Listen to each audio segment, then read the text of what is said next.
Now I'm gonna go live. Nice. Alright.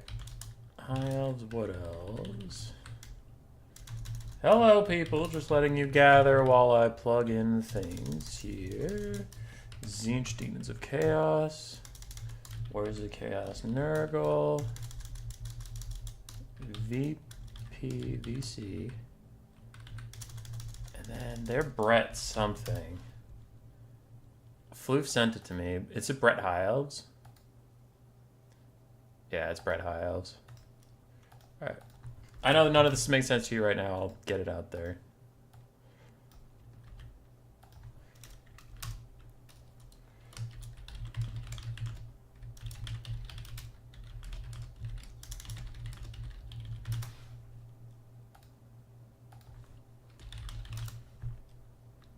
Okay. Hi, everybody. Hi.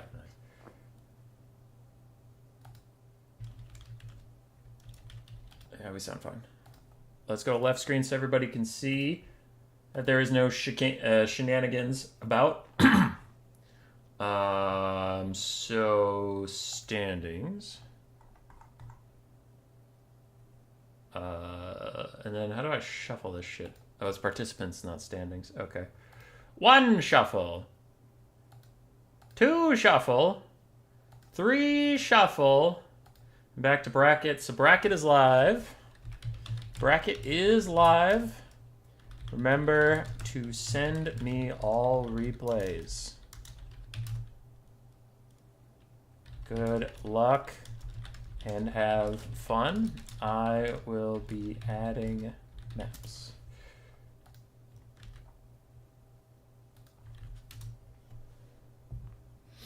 All right, we gotta add maps. Right, what do we have? Ash Plains. I gotta think of nice, big maps without any real issues. Cliff of Beasts. That's too big though. That one can be a little long in the tooth. And then for the last best of 3, finals is best of 3. We will do Prague Shimmer Sword. Shit, I forget how to spell it, so I guess we're not using it. Alpine Ridge. Yep, we took a very different tact there. Prague, Alpine Ridge, and no, not Valley of Thieves. Valley of Thieves is a good map, but sometimes the hills in each corner makes players want to camp on the hills, and then it's too close to the white line. It's a whole fucking thing. Need a different desert map. Mortis Wastes. Sure. And then we have a loser's bracket. Let's do Schwarzhafen. And then Eschen.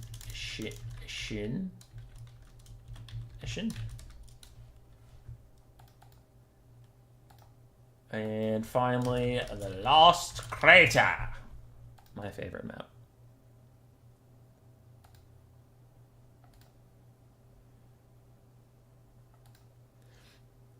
Alright. Samarek, Jack, Dr. Nerd, and Wolfblade.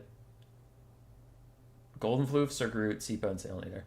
Everybody, we are casting each game today. I know, I still haven't even done the stream intro. You're probably mad at me. A lot's going on, okay?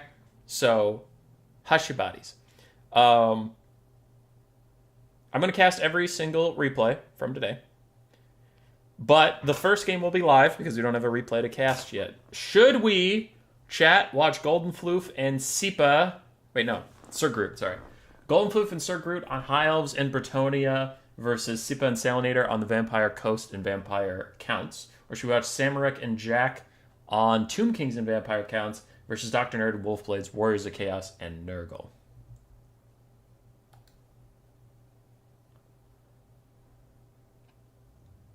What do y'all think? While I let you answer, what's happening today? For anybody catching the VOD or joining in now, wondering what the fuck's going on. 2v2 kill the king. What does that even mean? Well, you can see some of the rules on your screen right now, but if I pull the blocker up, just so you have that in front of you. 2v2, kill the king. There are two armies, right? Each, it's a 2v2. On each side, there is one player that takes a normal, standard land battle army with all the normal, standard land battle rules. And then his partner brings just a lord and 2 units of their choice. Could be heroes, could be regiments of renown, but you want to spend as much money as possible on those 3 units. So you're going to get some very big, very expensive elite units we don't usually get to see. Now that player with only 3 units, their lord is the king. If the king dies, the game is completely over. It doesn't matter how well you were doing if the king dies. Like if Kugath Plaguefather,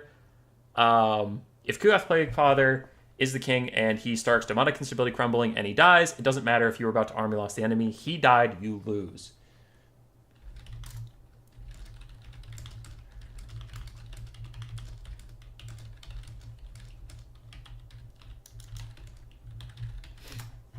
All right.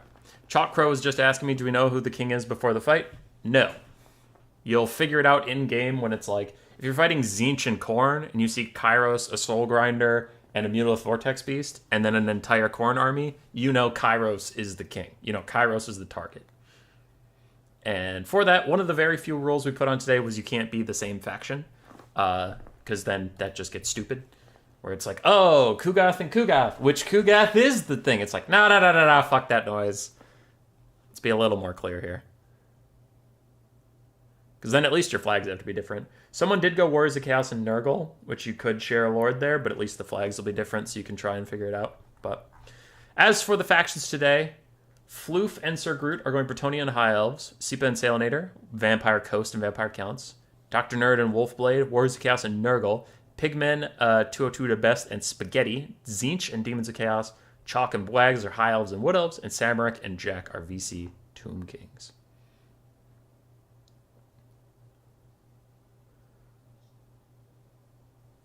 Seepa and Salinator, no bias. All right, we have High Elves and Brett, Seepa and Salinator. Okay, so both people are voting for that.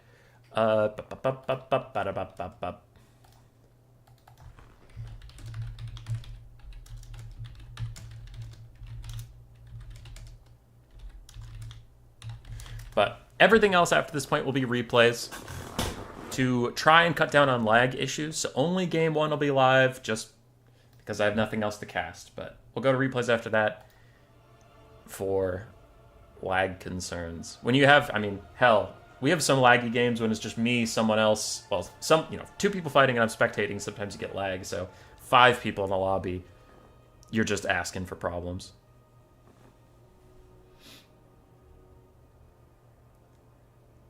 Wonder what is ideal to bring here. Maybe some dirt cheap Skink Chief and hide him in the corner. Olaf the Moose, I'll address that right away. A lot of people have speculated about that. But here's the thing that's happened in all the times we've done this before. If someone takes an Invisible Lord and puts him in a corner, that's great, and he won't die right away. But then you also have, a useless piece of shit in the corner not dying, which is fine, but the enemy has, like, a Von Karstein Dragon Lord running around, or,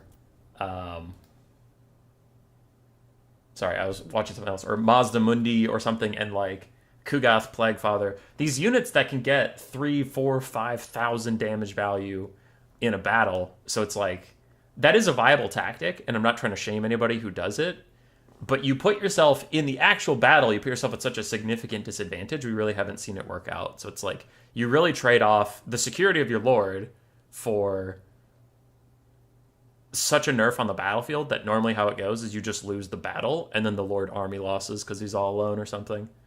But, yeah. It's viable.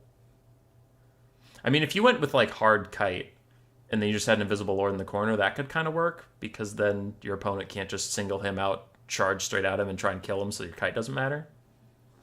That could be a way of doing it.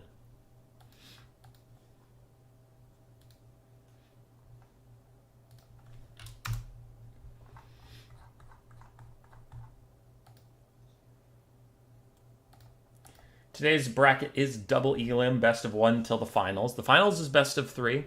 There's no pick and ban. Teams declared their factions ahead of time. Told me what they were. And then if they get to the finals, then it's just triple blind pick.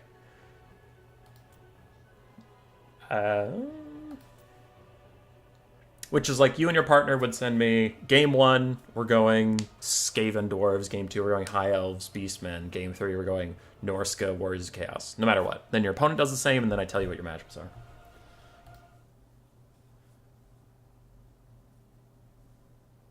Pay your lord an army instead of getting him for free. Yeah, when you can only have 3 units, I just don't see how you could spend your entire normal funds. But, yeah. It was the original idea. Hey, Woshi. The original idea was back in Warhammer 2 when we started doing this.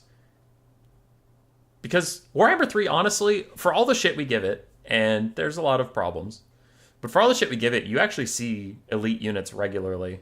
But in Warhammer 2, the meta for a very long time was spam as much cheap garbage as you can. Just, that's all you want. And this Kill the King format encouraged someone who was the king to bring at least, you know, extra fun units because they had all the money in the world, so you might as well bring something elite. I gotta message somebody quick.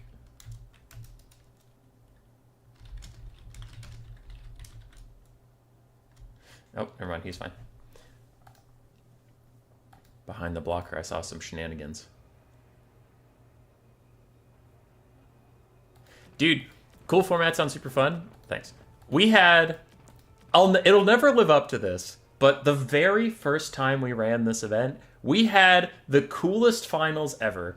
Voidlaws and Ark in the Black were a team, and they were slapping a bunch of people. Because, like, they're both very good players. They were slapping people. They didn't lose a single game. And then they got to the finals. It was a best of 3. I think it was versus Swarv and Tank, who are also good players. And, the best of 3 was pretty one-sided for a game. Void and Arkin smashed. And then game 2, because it's blind pick, I remember Swarv and Tank. I don't remember what the matchup was, but I remember they got a really good, really bad combination versus their opponents. So they got countered. So we go to game 3. But it's been very clear. I'm not trying to be a dick. I'm just setting up the stage. It's been very clear that Void and Arkin are better. And then they get to the final game, and Arkin's on Tomb Kings, and he's I think he takes Cetra, or he takes Arkin. Doesn't matter. But they're winning this game. They're absolutely winning this game. And they've proved they're already the better players. Like, everything's going fine. So as the enemy is dying off, Arkin charges his lord in, who's the king. He just charges him in. The game is completely won. And he's like, you know, YOLO it in, just have a bit of fun. And then whoever the enemy was, I want to say it was a Gorgon for the Beastmen or something, but it was some anti-large duelist. The anti-large duelist is surrounded by stuff. He turns and he hits Arkin's lord. And Arkin's like, haha, okay, funny times are over. Let's back off and just win this game. And his lord starts to turn around and just like gets stuck. And he's like, no, seriously, leave the blob. And the Gorgon hits him again. And he's like, get the fuck out of the blob. And he's like spam clicking out of the blob, and the Gorgon hits him again. And the Gorgon hits him again. And he gets away, he's like 1/4 HP, and the Gorgon pushes through everybody, and then gets a charge attack and hits him. And then Arkin starts crumbling, but he gets away. This time he's out for real, but he's crumbling. So Voidlaws and Arkin are desperately trying to finish the fucking game, because Arkin is crumbling, and if you finish this crumbling, they lose. And Tank and Swarv, Tank is just running away, because I think it was Tank's Lord that was the important one. Tank's Lord is just booking it away, and Swarv is throwing everything at the enemy to just sacrifice them to keep Tank's Lord alive while Arkin crumbles, and it just ticks down, and it was so fucking awesome. And yeah, so Void and Arkin lost because Arkin at the very end just was like, well, I'm just going to charge in here because we got this shit. Oh, fuck. Oh, no. He died. Oh, it was good. Anyway. The dragons are beating their wings very slowly, which makes me concerned. But we'll see how the lag pans out. And once again, for those concerned, every game after this will be a replay. So we will not worry about lag. The game one, we'll deal with it.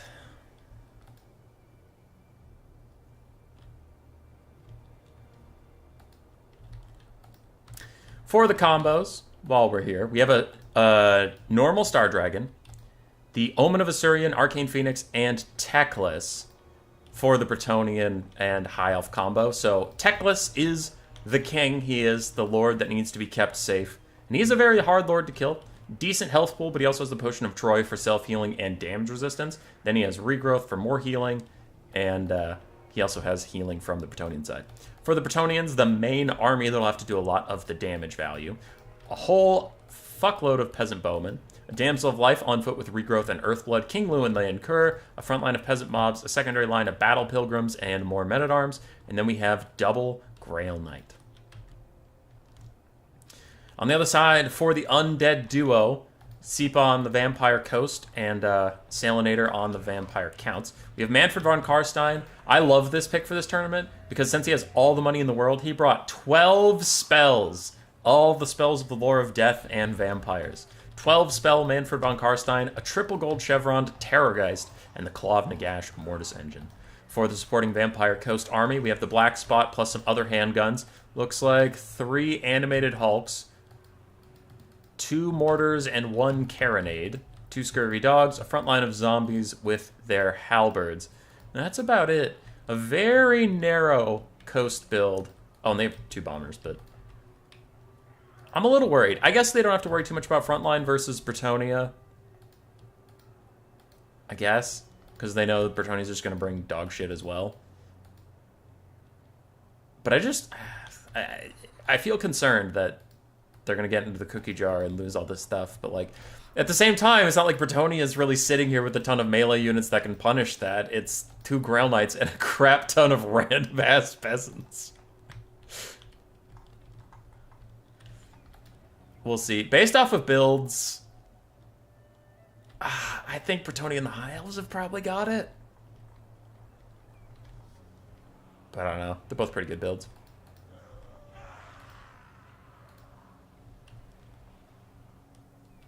What's the Omen gimmick? Omen has ITP for everyone around them, damage resistance and magic attacks if winds of magic are high, and then it has Fire Rebirth, which is a rebirth with an explosion. It has the Ember Storm, big spooky vortex.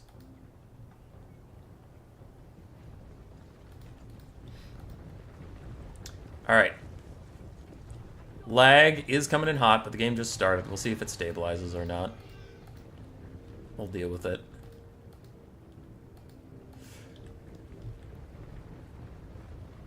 Once again, I know I've announced it a lot, but just in case you are concerned and going, wow, cool idea, but we're just going to leave now because it's laggy as fuck. Everything after this will be a replay. In which case, they all play at the same speed for us. Which, if this continues on this way, I might back out and try and help them, and then I'll catch the replay on the other side. We'll see. Alright, yeah. Let's dip, try and help them out.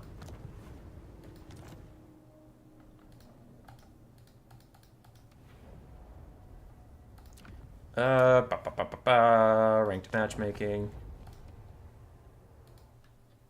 And then add source, text.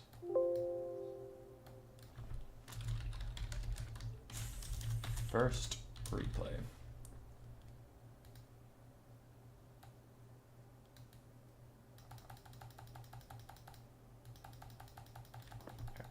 I'll put this at the top of the screen so people are like, what the fuck? Boop. There we go. I'm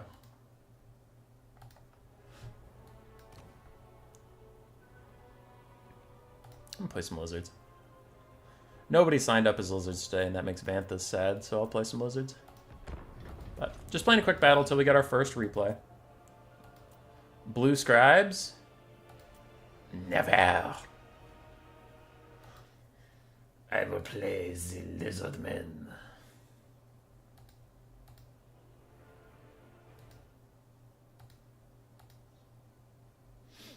But yes, as the text at the top says, we will cast that game we abandoned.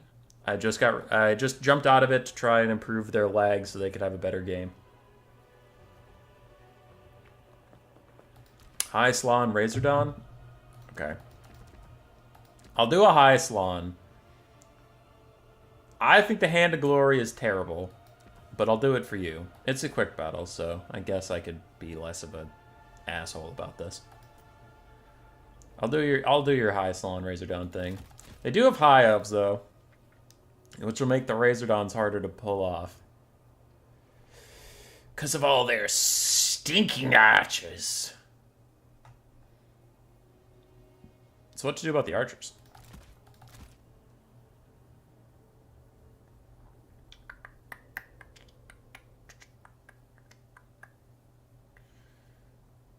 Archers are being a dick. Even their archers have more melee defense than chameleon stalkers.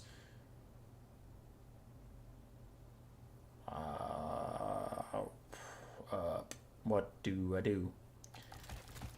Let's go cheap skinks, because even Saurus can't get through High Elf Spearmen without significant stat increases. And then we grab a Quaddle. No, we don't. No, we don't. We don't grab no fucking Quaddle. We get an engine of the gods.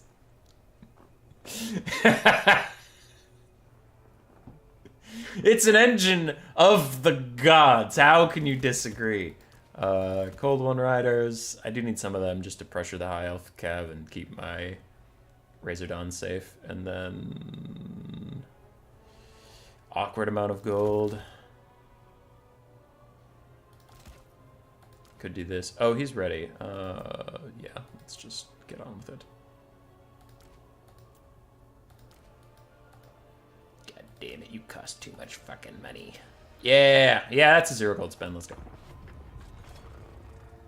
Ion Cannon is ready. Ion Cannon deploying. Tiberian Sun's Ion Cannon was terrible. That was just terrible. Because Nod gets a cluster missile that can take out half your base and fuck up the terrain. That was another thing about Tiberian Sun that was fucked up. The cluster missile also fucked up the terrain, so you can't even rebuild your base on the same spot because it's all different elevations. Whereas the Ion Cannon hit one square and did fine damage. It didn't even kill certain buildings, which it's like, I can only target one fucking thing. Can at least be a guaranteed insta-kill? No? Okay, that's fine. No, that's fine. Just let Nod have the better fucking thing. And then in Red Alert 2, they made it a little bit better, but the Weather Storm machine was still worse than the nuclear warhead.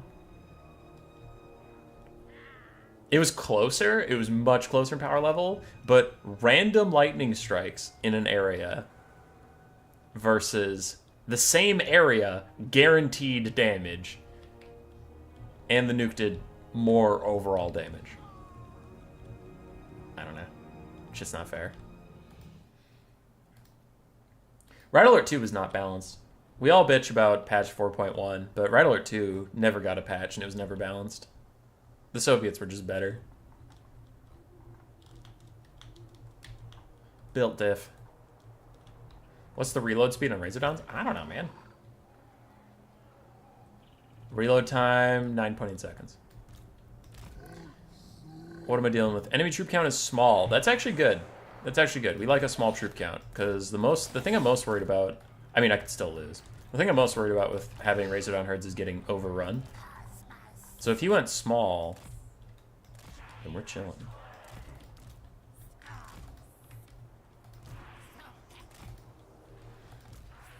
Okay, Skink Frontline is just going to run into spears and die. We're backed up by a Stego. And then a different... Oh, sorry, a Bastillodon. And then we have a big Stego. The engine of the gods! And I didn't bother to take a net because I'm a dumbass. I also should have taken Tempest. Okay, well, we made some critical mistakes. But whatever. That's fine. When he readies up, I'll ready up. I'm good to go. But I don't want to rush him.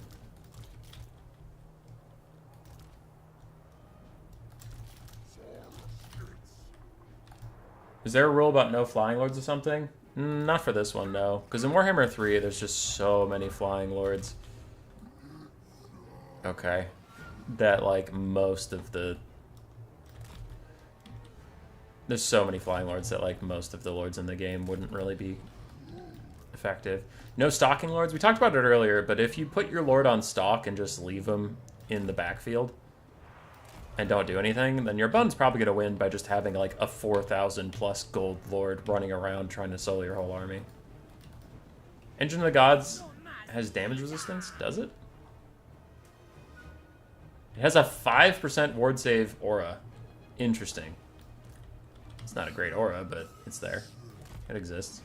Alright, what are these? Illyrian Reavers and War Lions of Krace.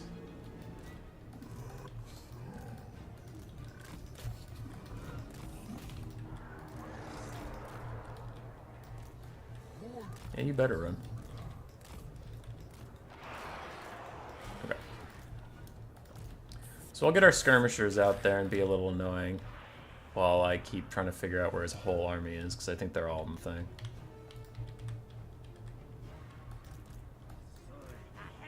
Oh, there's skirmishers up there or something. Okay, it's Illyrian Reavers. Whatever. Hey, 5% is 5%. That's true. But not very pog.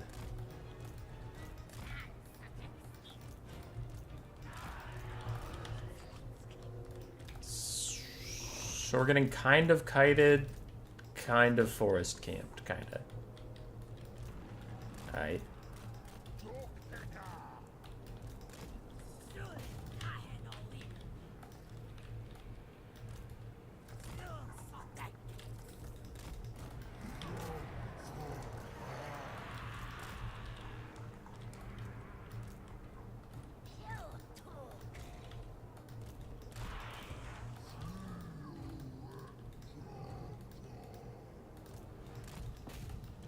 Okie dokie.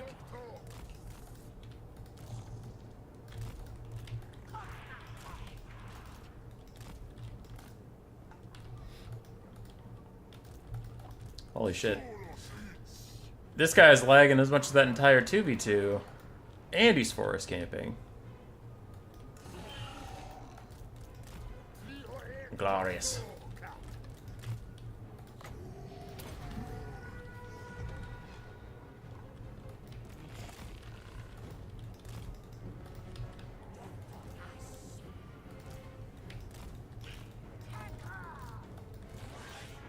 Here, the woods are beautiful this time of year. I mean, we're gonna find out.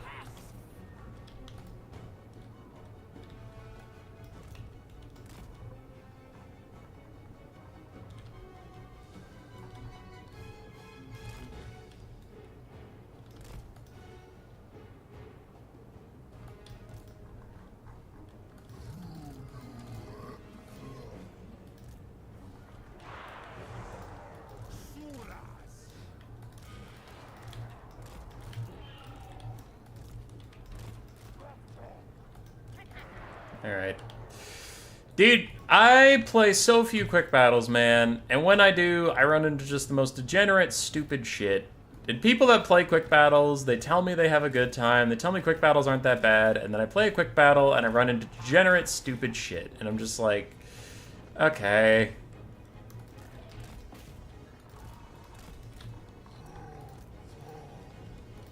I guess this is what we're doing now. Quick battles really are peak gaming. Oh, hey, it's Phoenix Guard. And Silvering Guard.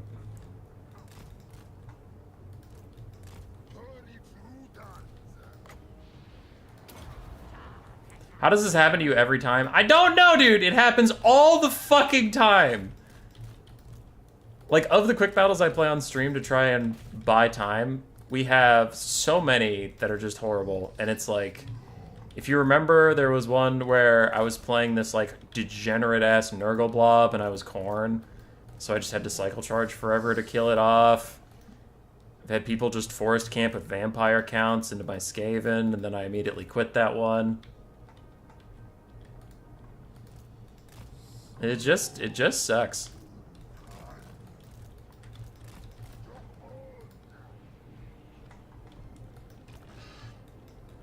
Razordons can't quite catch those guys, but I'll cover my infantry as we fall back to the corner. The blessed corner. Yes. Delicious. Delicious corner.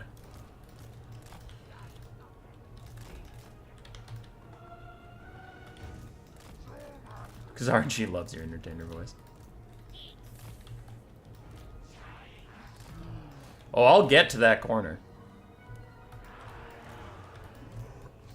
We're gonna make it to that corner. Come hell or high water.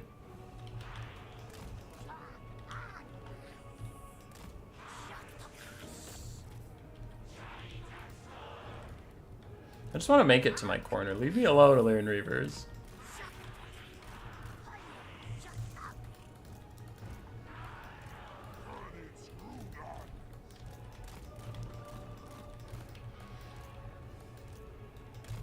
Oh, we're gonna make it.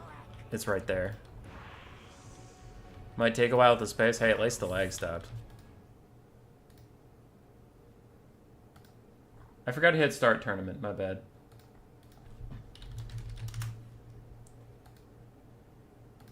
Alright. We have our round 1 replay. You will not have to endure this much longer. You will not have to endure this much longer, my friends. Just hold steady. It'll all be over soon.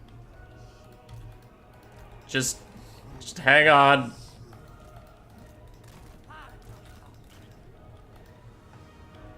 Hang on, hang on. We're almost ready. It's almost time.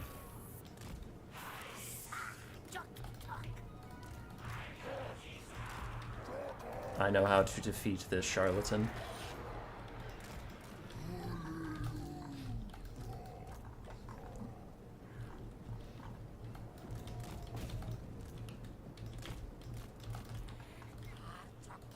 Alright, so let's see this whole army. 2 mages, a bunch of spears, the Everqueen's Court Guard, and they were just gonna sit in the forest. Alright. Oh, the lag is back, but I do what I want.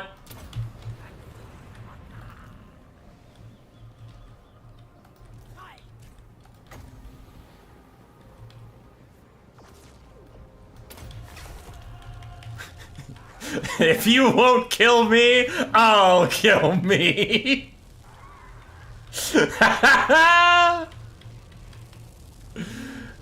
Don't you lag out during this destruction of self, you fool.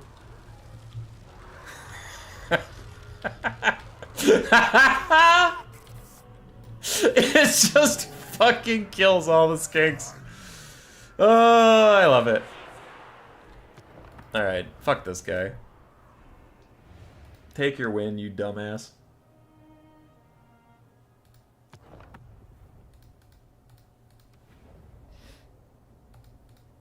Alright, if you see Dodo Bird real-time ray tracing, they're apparently a dick. But we have 2v2 replays to get to, which is why I left. There's no more need to stall. Replays. I don't know who wins just based off of the order they send me, because I told all players to send me the replays. Yes, I did tell all players to send me the replays. So I just grabbed one. I have no idea who wins. First game of the actual tournament. Back to this. We have Samaric Pale Ale and Jack versus Wolfblade and Dr. Nerd. For the enemy forces, it looks like we have Devils of Schwarzhofen, a Terrorgeist, and the Red Duke up on his Dragon Mount. With all of his items, though he only took 2 spells, he still took Invocation of Nehek and a Zombie Caster. For his partner, Arkan the Black and the Tomb Kings, we do have Arkan. Fate of Buna and Spirit Leech. We have 2 Sparkle Stalkers, a Necro Sphinx, a Necrotect, a Tomb Prince, the Kepler Guard, and some Skeleton Warriors, and a whole bunch of Skeleton Spearmen. Pretty straightforward. On the other side, it looks like the Demons of Chaos. Yes, the Demons of Chaos and Tzeentch. No, these are Warriors of Chaos, sorry. It's Nurgle. I figured it out. Nurgle and the Warriors of Chaos. For Nurgle, we have a Herald of Nurgle with all of his spells. This is the target for the enemy, plus a Plague Drone with their Death's Head and Uncle Frunkle. And for the larger army, we have Chaos Knights, the Knights of Immolation, Doom Knights, Regiment of Renown. We have a Mutalith Vortex Beast, the single spawn of Tzeentch, a frontline of Marauders, a backline of Chaos Warriors, and a Chaos Sorcerer Lord of Nurgle with just Rancid Visitations. So who'll die first, the Herald of Nurgle or the Red Duke?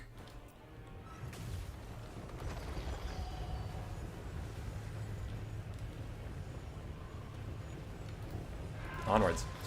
Now, the Herald of Nurgle up in the sky will be safe largely, but the Tomb Kings do have some range in their Sparkle Stalkers. Plus, the Red Duke and the Devils of Schwarzhofen can fly, and Arc and Spirit Leeches will be a bit of a problem. The Herald is a demonic unit, so that demonic instability, if it ever hits him, he is pretty much toast. I'm very concerned for their longevity. But the counter Lord Snipe is strong. Both Lords of Nurgle have Rancid Visitations, so the Red Duke is on an extremely limited timer. They're really just trying to take him out.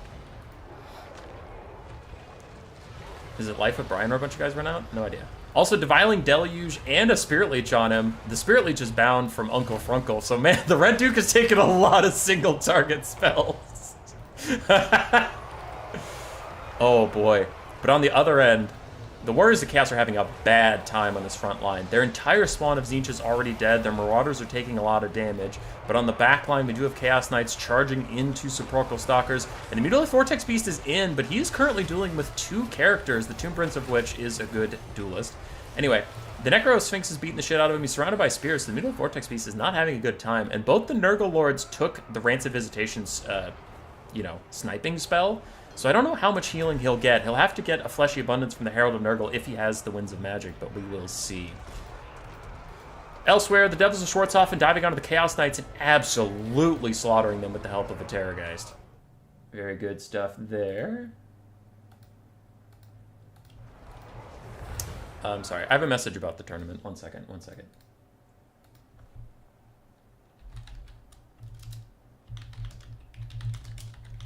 It sounds like the game we left at the very, very start is still lagging terribly.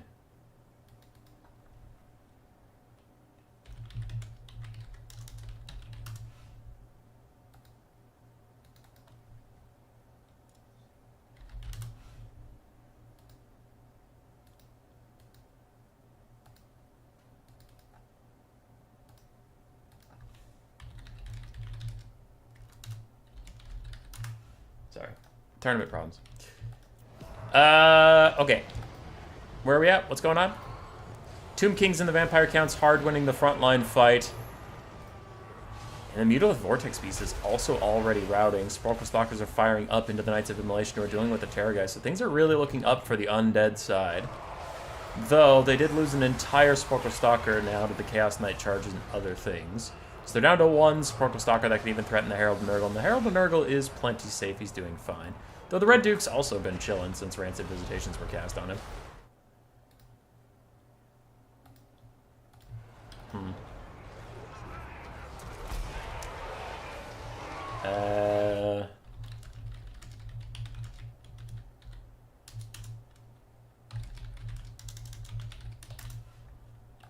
Okay. Anyway, sorry. Back at it. I know you're all like, dude, stop getting distracted. That first game lagged out super hard, now they're wondering who even won. The Red Duke is getting hit with another Overcast of Rancid Visitations, while Spirit Leech pushes down the Herald of Nurgle. But I definitely think that the Warriors of Chaos and Nurgle team here has way better Lord sniping. And the Tomb Kings and the Vampire Counts are probably going to have to go for a flat-out game win rather than sniping out the Herald of Nurgle, because it just doesn't seem likely at this point. Plague Drones of Nurgle with their Death's Heads are now in combat, because they don't have any more ammunition. The Tomb King's lines are getting overrun. Their back line is entirely shut down, but their front line's still going okay, especially wherever this Necrosphinx goes. He has been slapping down large enemy entities. Devils of Schwarzhofen also being microed very well by Jack.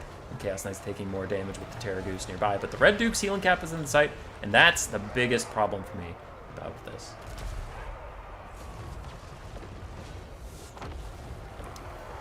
Alright. Elsewhere, 2 heroes for the Tomb Kings chasing around Uncle for Uncle. With Blinded and the Blade of Setep, he lost a lot of stats, so he's actually quite squishy right now, while being surrounded by spears. And the Necrosphinx is still after him. Herald of Nurgle taking another Spirit Leech as the Red Duke chills. What is he doing? Oh, he's fighting some Marauders. Okay, there's nothing really around to punish him, so I guess he'll be alright. Uncle for Uncle is going down. He's going to Demonic Instability Crumble any second here. That'll be the end of him. So the Tomb Kings and the Red Duke are up on balance of power by quite a bit, and I would tend to agree. Though, like I said, I'm actually very concerned for the Red Duke's capacity of survival. Because if both of these lords can get off another Rancid Visitation's Overcast, he might die or get darn close. Uncle Frunkle is going down. Oh, he stopped disintegrating for just a second. Now he's back to disintegrating. Marauders and Chaos Warriors are streaming in, and the Tomb Kings are running out of chaff, to be fair, with the Mutilate Vortex Beast getting back to full HP, so he's definitely gotten some sort of healing, and I don't think just a Fecundity would do it from Nurgle. I think he's gotten a Fleshy Abundance, which means that's less Winds of Magic to go into the Red Duke. Color me concerned. Another Spirit Leech onto the Herald of Nurgle from Arkin. The Mutilate Vortex Beast is once again under attack. Its healing cap is within sight, so there's only so much more it can do. Devils of Schwarzhofen are back, and they're very, very healthy. I like that, but man, the Undead running out of chaff is a problem. I guess the Red Duke is here. He can summon zombies, and Arkin also has his Tomb Blade, so they have a lot of summons between them. Never mind, they might be okay. I'm just thinking that without any summons, Chaos Warriors can actually do a lot of damage to your single entities if they're forced to just sit in them and stuff like that. Another Overcasted Rancid Visitations onto the Red Duke. Big old vomit streak coming out from the underside of him. Terrorgeist getting in a nice little breath attack as the Red Duke is also going to charge back in, as has been this whole game. Is that? No, it's the same Rancid Visitations. Okay, we're fine. But here comes another one. There we go. As we said this whole game, that is the win condition. The Vampire Counts and the Tomb Kings are trying to just win the whole game the normal way because they're way up on the balance of power, and Nurgle and the Warriors of Chaos are going for desperate last snipes onto this guy with another Overcast Rancid Visitations. And the Herald of Nurgle is actually opting into a fight with him. The Red Duke might want to turn and just gat his ass. If he has the stuff off cooldown, Elsif could murder that guy. He's officially heal capped. He's down super low. The Herald of Nurgle is trying to chase him, but the Terrorgeist is coming to offer a little bit of peel, a little bit of support. The Warriors of Chaos Lord is just on the ground like, I'm helping, I promise I'm helping, but he's trying. The Devils of Schwarzhofen are also up in the skies. It looks like the Vampire Counts are getting everybody they can into the air to try and keep the Red Duke safe. On the ground, everything else is routing. All the Chaos Warriors, all the Marauders are getting out of here. The Mutilate Vortex Beast is also on his way out. The Herald of Nurgle is getting chased down by the Devils of Schwarzhofen. I don't think he lives through this. And the Red Duke, with a mere 1,200 HP, heal capped, is clinging to life. On the ground for the Tomb Kings, we do have a summon of Skeleton Warriors, so it's not real. We also have a summon of Zombies, that's not real. So for real units, we have a very wounded Kepregard, very wounded Tomb Prince, healthy Necrotect, healthy-ish Necrosphinx, and a very healthy Ark in the Black. Full health Terrorgeist, half health Devils of Schwarzhofen, and a very close to dead Red Duke. For the Warriors of Chaos, another Rancid Visitations! Another Rancid Visitations, he's going down! And a Spirit Leech onto the Herald of Nurgle who just can't catch up. 1 second left on the Rancid Visitations. 176 HP. The Red Duke's at 5 leadership and he ain't crumbling. He doesn't give a shit. Herald of Nurgle got real low. Can another Spirit Leech hit him? Can another Rancid Visitation hit this guy? The Herald of Nurgle is beelining for him. Does he have the Winds of Magic for a Rancid? That's all that matters. That's all that matters. 2 leadership with this guy, Red Duke. If you have any breath attacks, I wonder if you should just turn and breath attack the Herald of Nurgle on his way in. But he starts crumbling from the Chaos Knights behind him. He's getting so low. 90 HP, 3 leadership. Herald of Nurgle's committed. Dude, you have to just take the charge. I know it sucks, but you just have to take the charge. He's crumbling. He's crumbling. He's down. The Red Duke is down. And that means Chaos wins, despite the fact that Army losses hits! Army losses hits, but it don't matter! That's some good shit. Army losses was right there. Right fucking there. So good, man. That is a win for Wolfblade and Dr. Nerd. And what a win it was. So that is game one.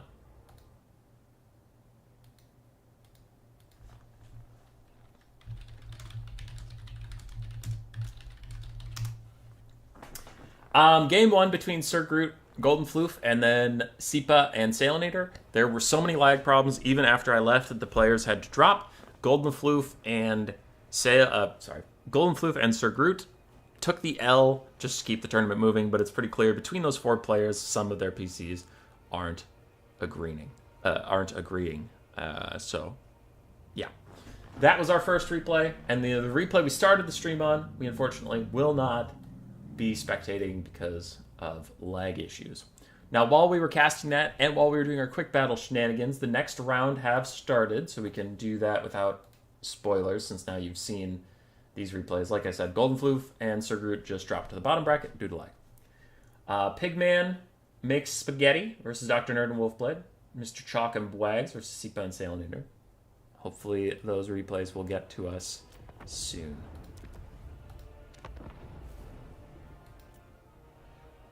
Galbaraz is the map, so I see one of their lobbies. And there I see the Sipa lobby on Ash Plains, so I don't know if they've started just yet.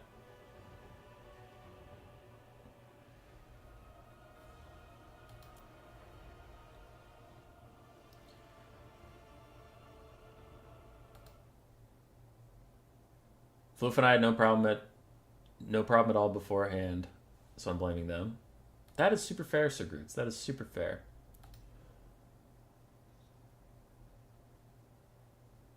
Okay.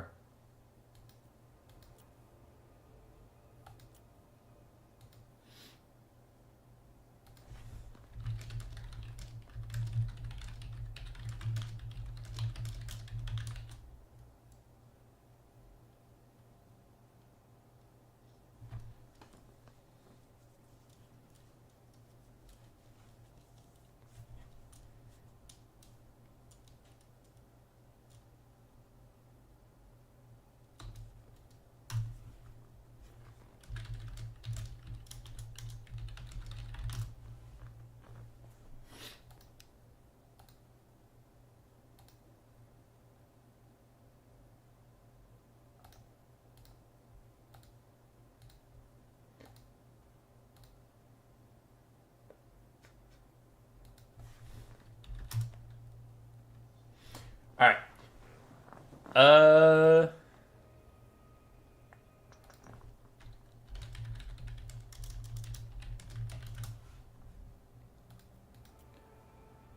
While we fill time, because the scheduling, we were supposed to have two 2v2 replays, which would allow the next two 2v2s to get done while we cast the replays, but one of them didn't happen due to lag issues. I have contacted Sir Groot and Golden Floof, and I did ask them to just do a skirmish match to entertain us while we wait for the next replays, because they are waiting for their opponents. So, we will have a quick 1v1 for fun to put something on the screen while we wait for our next replays. Your patience is appreciated.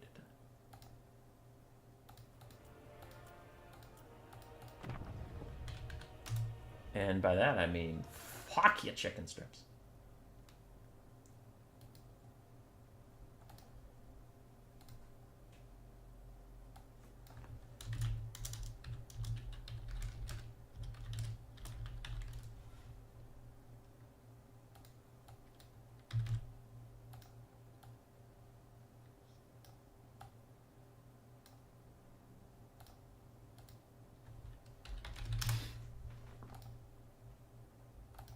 Hyslaw and Residon.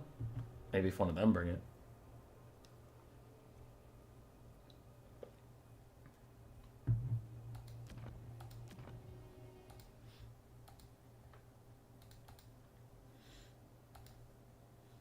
The other 2v2s are launching now, but again, due to lag concerns, I'm going to just not join those lobbies and fuck things over. Because the one time I tried to join live, I broke it. I broke it. You would rather see more quick battles excitement? Lies. Lies, it's all forest camping. That's all it is.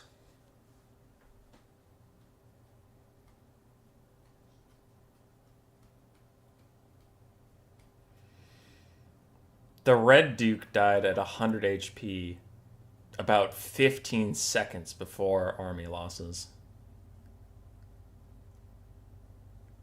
God damn, dude. I kind of want to cast that independently and just like explain the format briefly. You know what? I'm going to do that. I'm going to do that. I'm casting that separately.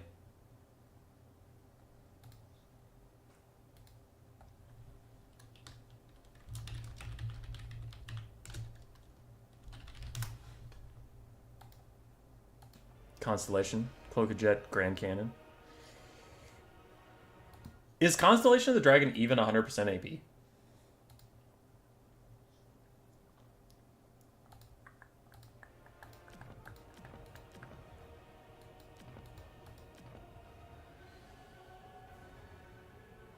Even if you gotta explain 30 seconds explaining the format? Yeah.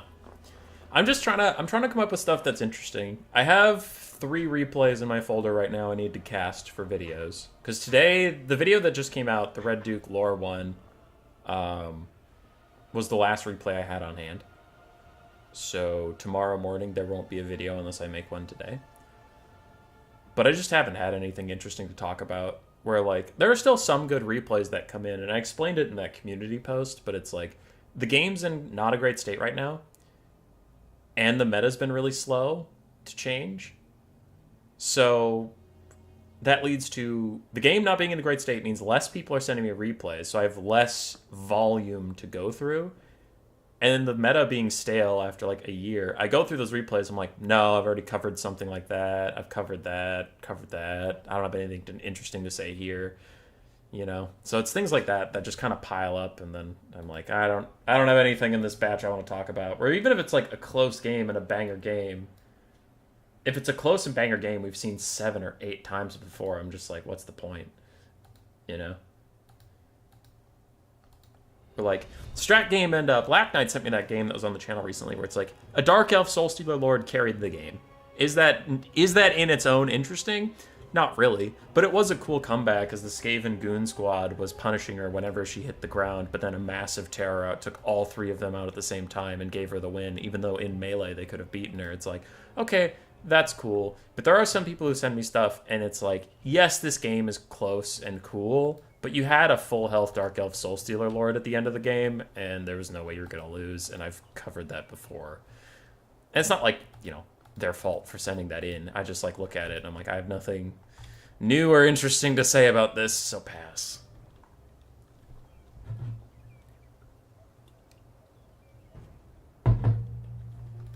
Alright. Tomb Kings versus Slaanesh. And N'Kari. While N'Kari is not a good pick here, and these two are just trying to give you a bit of a show, N'Kari is not a complete throw into undead factions. N'Kari's heal only works when a unit is destroyed. So that works versus demons and undead. Mortal units are too hard to kill every single model to get that heal to proc. But versus undead, you can actually decently often get your big heal proc from Harvester of Souls. So N'Kari, not a great choice, but not completely troll here. Elsewise, we have 4 Devoted Marauders of Slaanesh, the Princes of Perfection Devoted Marauder, Regiment of Renown.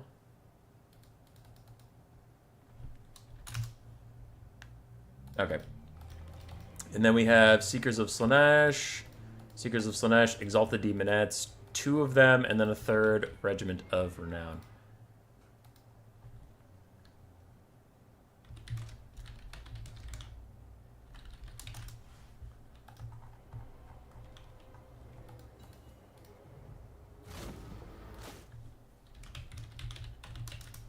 Okay.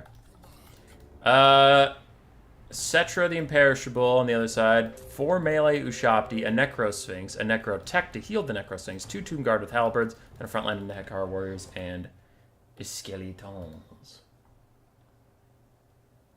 Okay.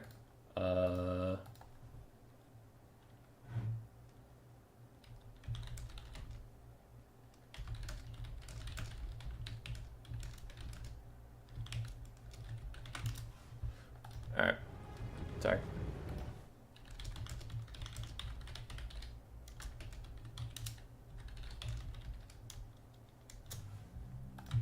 Sorry, someone had a tournament question.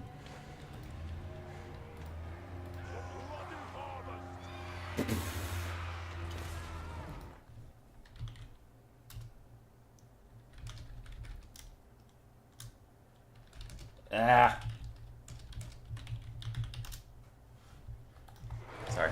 Someone's asked me a bunch of questions. Cetra the Imperishable getting dove on by Nakari, and then Seekers are also diving in, but Nakari's going to back off as Cetra escapes. Now the Seekers need to get away. Jesus Christ.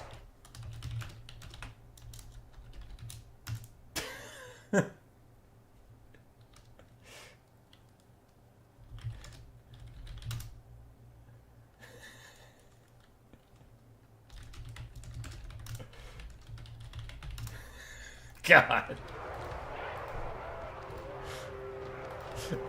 I'm getting asked like the same question 6 or 7 times.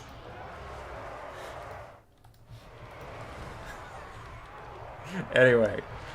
Oh my god. Ushabti are getting ground down by the Exalted Demonettes. Sorry about the distraction. I am here now and focused. Cetra is rolling through some of them, doing some good damage. What's Nakari doing? Wandering around. Gotcha. He's doing his best. Gets a nice rampage onto the Skeleton Warriors. And the Seekers get a downhill charge. Not doing a lot of damage, unfortunately. And wow, they're getting fucked up. I guess they are fighting Tomb Guard with Halberds. That would make sense how they're getting massacred. Can they even pull away, or is their leadership going to falter? I have a tournament question. What is lag? Damn it. Damn you, Samurai.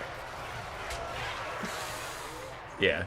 No, I was just getting frustrated because it felt like I was getting asked the same question a bunch, and I felt like I answered it, and then they would just ask me again. They'd be like, so what about this, though? And I'm like, I see where the confusion is. Tell them no duplicate spells on the main army. The main army is just normal.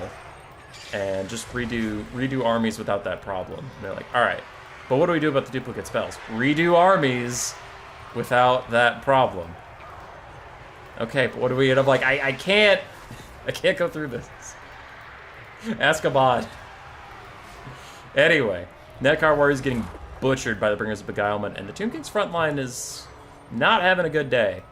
Wherever those Exalted Demonettes go, death surely follows. And the melee Ushabti are now isolated versus the Princes of Perfection with their anti-large. They should do pretty well against those guys, and their Soporific Musk does make it even easier to hit them. Devoted Marauders also fighting some rampaging Skeleton Warriors, and Nakari is still full health-ish, getting a Harvester of Souls proc. The balance of power is crazy. I think Slaanesh is doing fine, but the balance of power thinks Tomb Kings are up, which I find strange. I guess they are up on damage rating. What is lag? God damn it, Zamorak. Ushabti summon for Golden Floof and the Tomb Kings is here, popping up in the middle of some Devoted Marauders and Exalted Demonettes. But I really think Slaanesh can grind this out, which is not a sentence we get to say very often, but I think they're chilling. Rampage is out from Acquiescence. What rampage are these guys? Euphoric. From what? Are the Exalted Demonettes all the way over here? Oh, they are. They're really saturated in. So everything from the Tomb Kings in here can rampage, which is real bad, because they can't pull it back at all. And Nakari's cooldown for his heal, it doesn't have a cooldown, so yeah, he's going to heal a bunch when these Tomb Kings units start to fall away. Which they are now. There goes one, so he gets his heal proc again. Do we get the dreaded Nakari heal cap?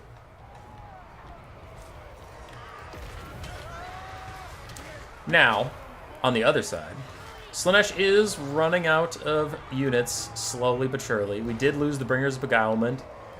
The Seeker is about to fade away. The Devoted Marauder has faded away.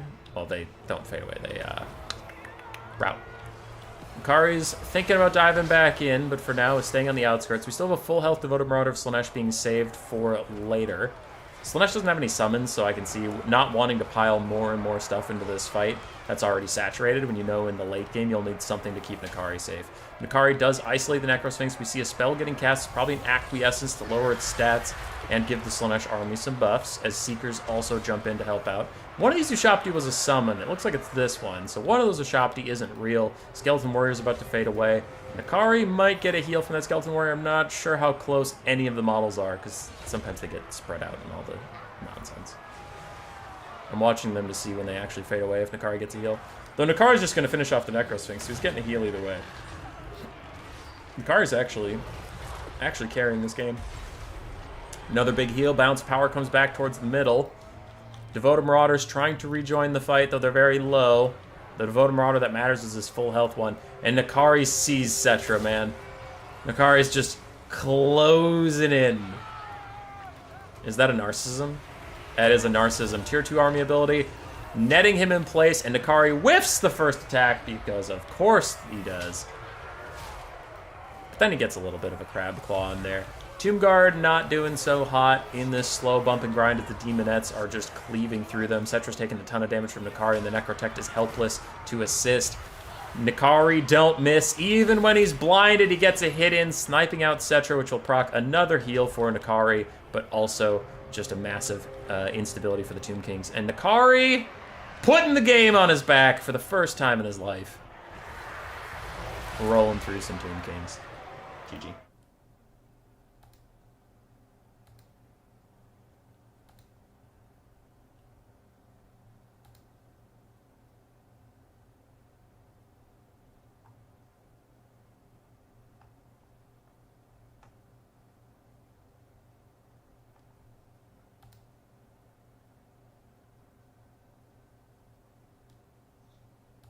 Alright, what's happening? What's going on? Both games had a rules issue.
Is exped.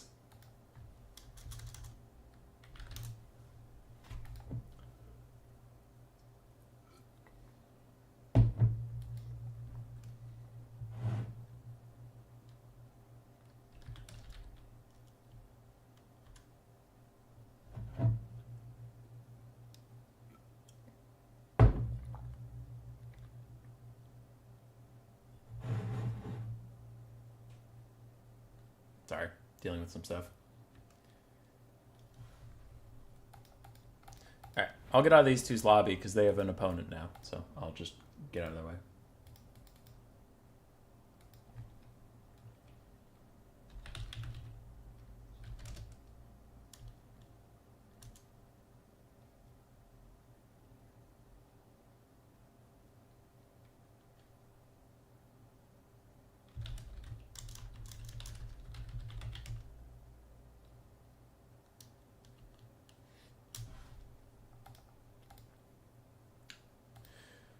Okay, I have to save a replay and then cast it. But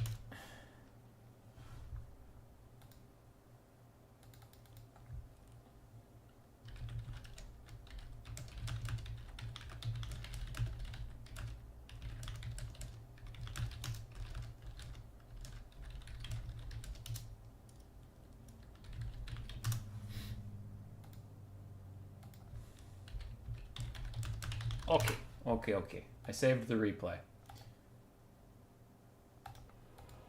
Let's get back to the 2v2 action. What the fuck? I thought I saved it. Where is it? Give me that replay. See, when you don't save replays, it's actually a lot harder to do it. Okay, here we go. Get rid of that waiting on replay, because we don't need it. Well, let's get back into it. So this is our first time actually seeing Sipa and Salinator. Our first game we did load in and then lagged out. Versus Mr. Chalk and Bwags, we've not seen. High Elves and Wood Elves versus Vampire Counts and Vampire Coast.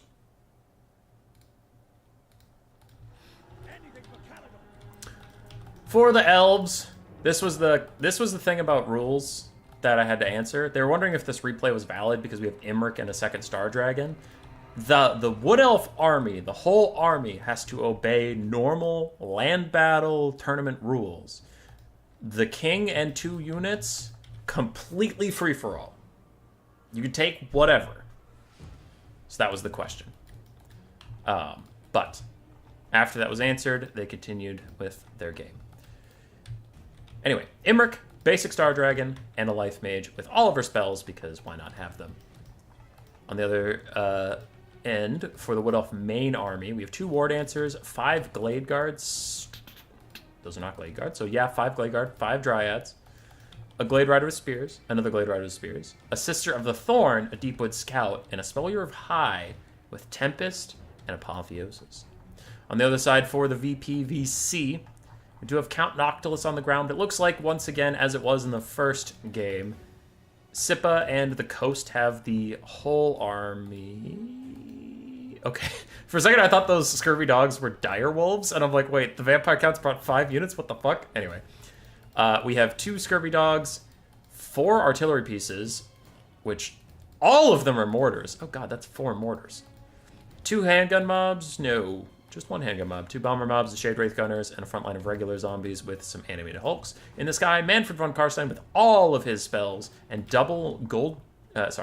2 triple gold chevroned Blood Knights.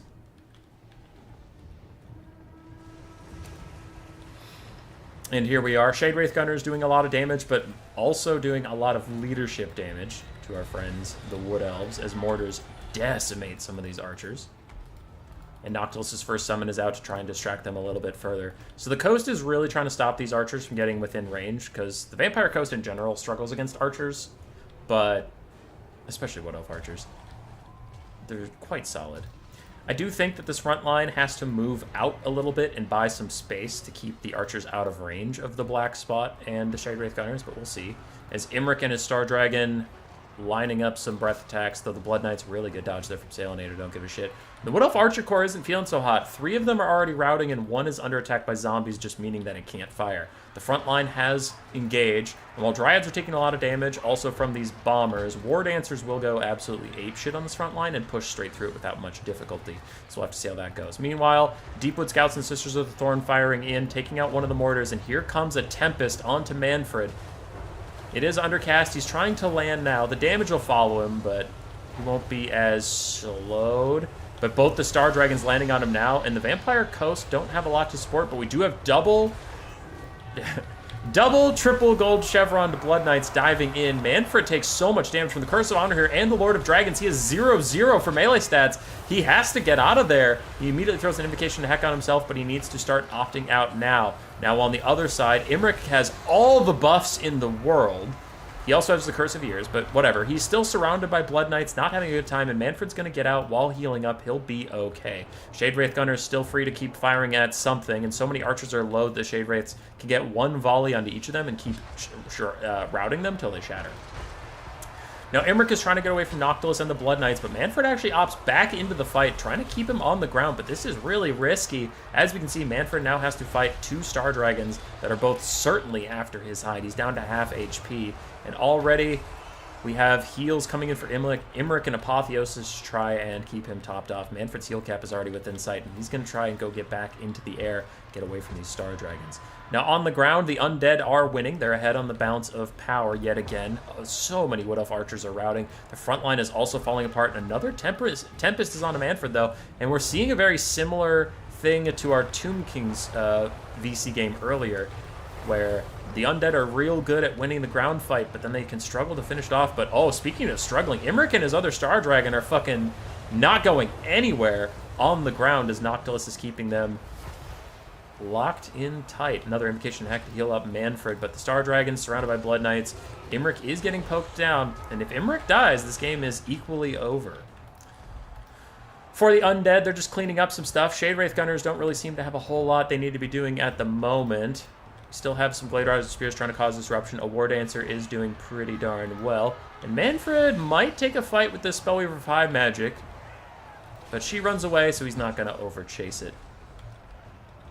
Mortars are still firing, though they can't kill too much more stuff at this point. Some elves are shattering. Imric's getting low. I'm going to pause this and see what my pings are about and see if it's about this tournament.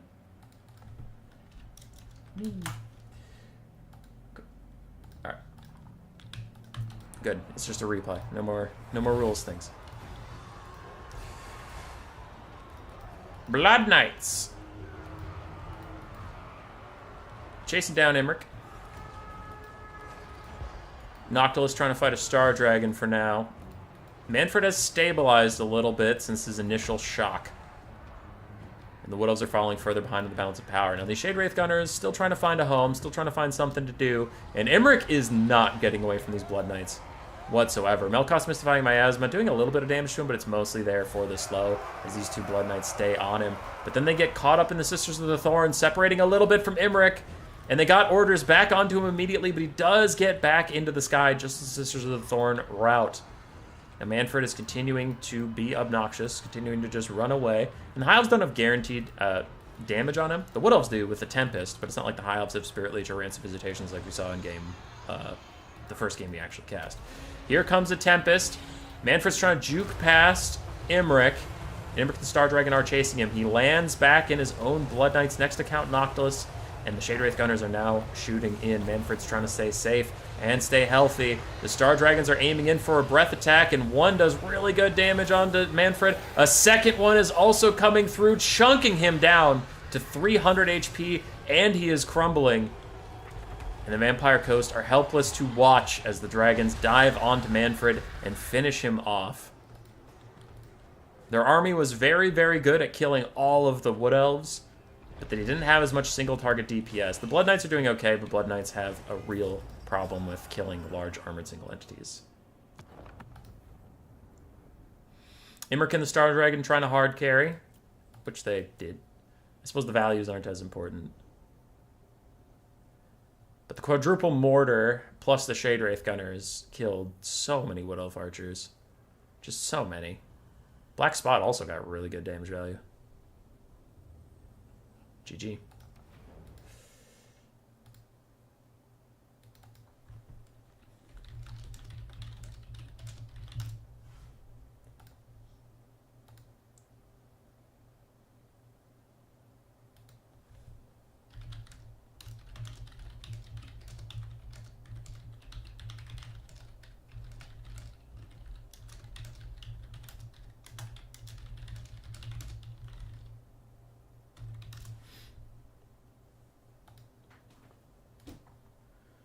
Alright, I will save this.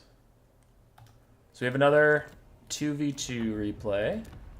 Getting into the swing of things now.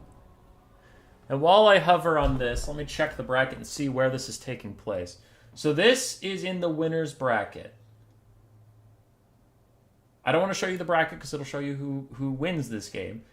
But we just cast a game in the winner's bracket. This is also in the winner bracket. So whoever loses this is not eliminated from the tournament yet. But whoever wins this will go on to fight Mr. Chalk and Bwags.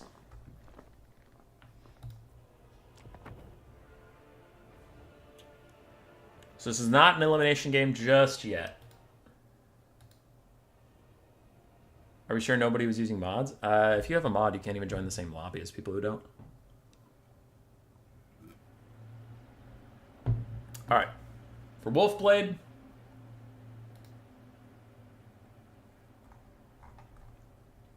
and Dr. Nerd versus Spaghetti and Pigman 202 to best. We have our first sighting of the Tzeentch and Demons of Chaos team up. Yeah, okay. First sighting of the Tzeentch and Demons of Chaos team up. We have 2 Screamers of Tzeentch, 2 Chaos Sorcerers of Tzeentch, 1 of Metal, 1 of just Tzeentch. One has Plague of Rust, the other one has Treason of Tzeentch and the Skull of Catan. Then we have Kairos Fate Weaver with Regrowth, Blue Fire, and a lot of his buffs. For the rest of the Tzeentch army, we have Zongors, Marauders of Tzeentch, and 2 Pink Horror, well, a Pink Horror and a Blue Horror, both of them, their Regiments of Renown. Their supporting army is the Demons of Chaos with Khorne's Bloody Fist, the Regiment of Renown Bloodthirster, the Marquis of Masochism, the ROR Keeper of Secrets, and then we have Be'lakor. So Be'lakor is the target. Which is, so just FYI, oh, and then there's 2 Marauder Horsemen of Tzeentch. I just want to say, this is exactly what I wanted out of this type of tournament. We get to see Khorne's Bloody Fist and fucking the Marquis of Masochism, because why not? You have the money, might as well do it. On the other side, for Nurgle and the Warriors of Chaos, looks like Nurgle is once again the king, so the Herald of Nurgle needs to stay safe. Then we have 2 Plague Drones with Death's Head, so no Uncle Frunkle this time, really going for an Air Force to try and protect the Herald of Nurgle. On the ground, we have a Mutalisk Vortex Beast for the Warriors of Chaos, a Severed Claw, Aspiring Champions, Regiment of Renown. It looks like double Rancid Visitation is again the play, a whole bunch of Marauders for a front line, and 4 Skirmish Cav, 4 Marauder Horsemen, 2 with Throwing Axes, 2 without. And a Chaos Knight. Neat. I'll put it on real time, and let's get into it. As the Knights of Immolation, Doom Knights that I forgot to mention existed, absolutely decimate these Screamers. They are dead. They're toast. They're not even decimated. They're just fully fucked.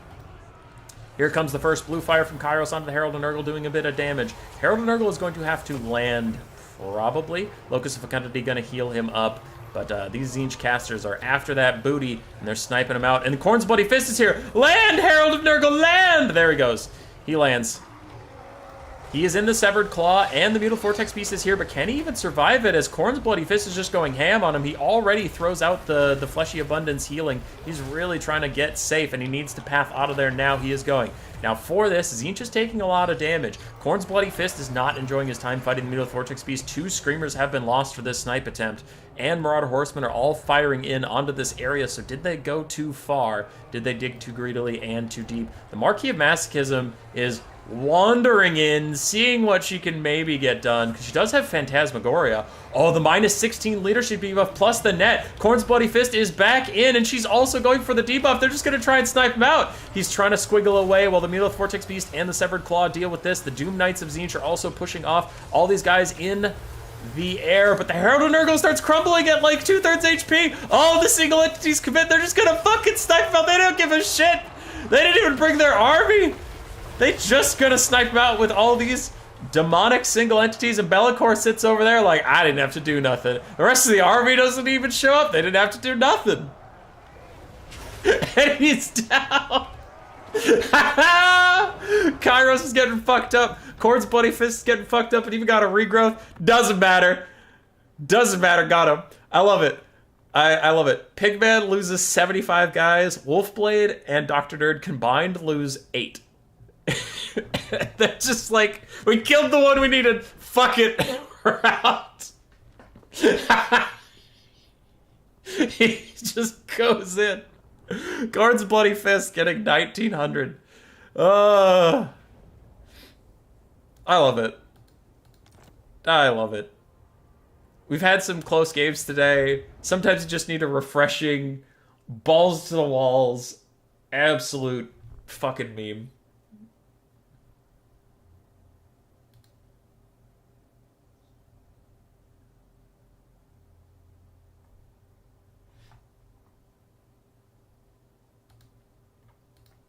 Love it.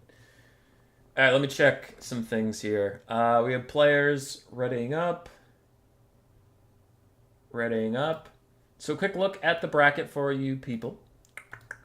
Pigman and Spaghetti versus Mr. Chalk and Bwags in the winners finals. The winner of that will wait until, the actual final is here.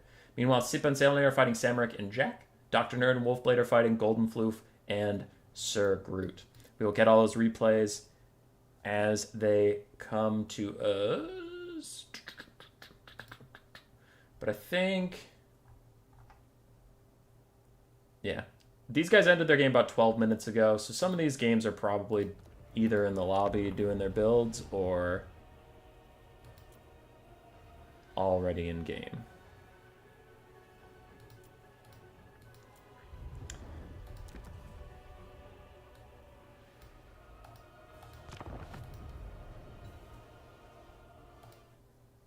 Oh no, I just started up my editing software. That's gonna drain my resources. Go away. Go away. Go away, editing software. Go away. Shoo. No, go away. Stop. Stop it. Lizardmen, do I have my build again? Oh no, it doesn't remember any of it. Those fucks.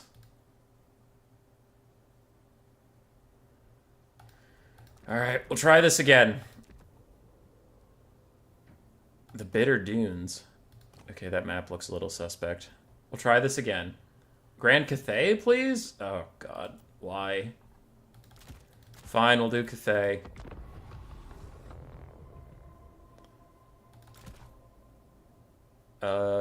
This lady... Oh, fuck, he instant readied. Okay, we're gonna have to make an army real fast. Constellation of the Dragon. Get rid of the rest of this shit. Yeah, get rid of the rest of this shit. Put you on a horse.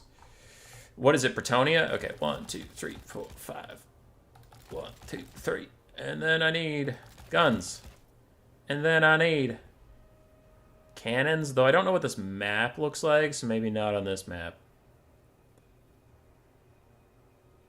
And then I need Celestial Dragon crossbows. Sure, why not? Holy crap, I have so much money.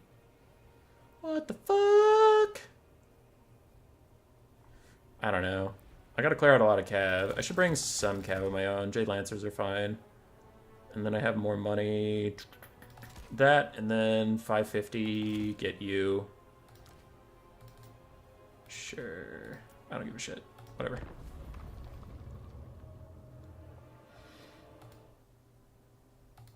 Dude, this man's been dying for some Constellation of the Dragon, so I'll give him that.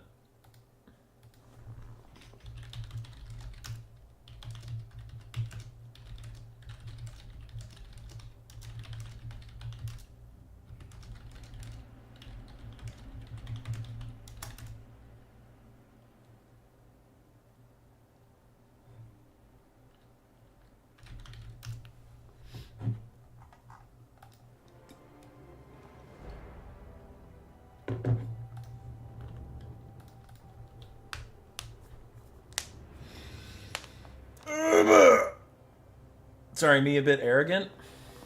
What? You take that back. You're not arrogant. You've just been jonesing for this.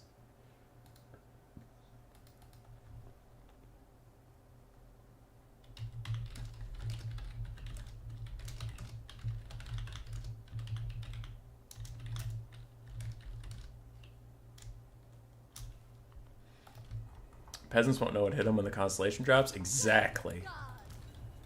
Oh fuck, he instant readied. He's so fast. 173 models. 173 models as Bretonia with instant readying. Okay, so last game we got a forest camper. Now this game, I have a tiny model count and an instant ready guy. What is happening? Dude, people. To the people out there that tell me to try quick battles and I'm not giving them a fair chance. I'm trying, man. I'm trying.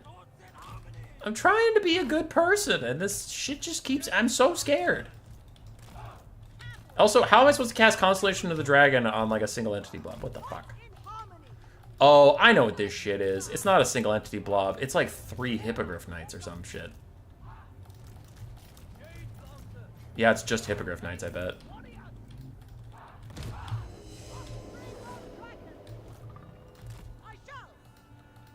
Triple Grail Knight, Fey Enchantress, double Hippogriff Knight. Ah, quick battles. Ah, quick battles. Fun. Quick battles are fun, you guys. Oh boy. We enjoy quick battles! Fucking shit! Okay, whatever. Send one Jade Warrior to do this thing, and then I guess we'll just be here.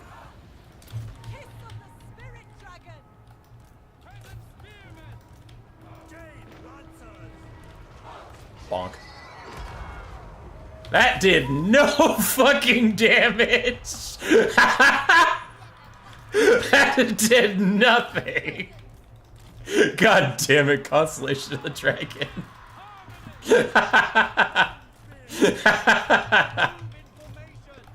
Oh my god. Whatever. Anyway, we have Peasant Long Spears surrounding these guys. Jade Warrior crossbows are getting... Celestial Dragon crossbows are getting free shots in, which is completely fine.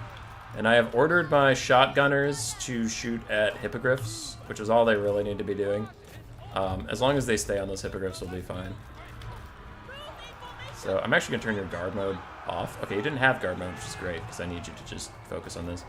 I'll have my Jade Lancers not commit to the fight just yet. I'll have that one commit to the fight to try and save my crossbows, but I mostly just need my Jade Lancers to chase off anything of his that I managed to rout.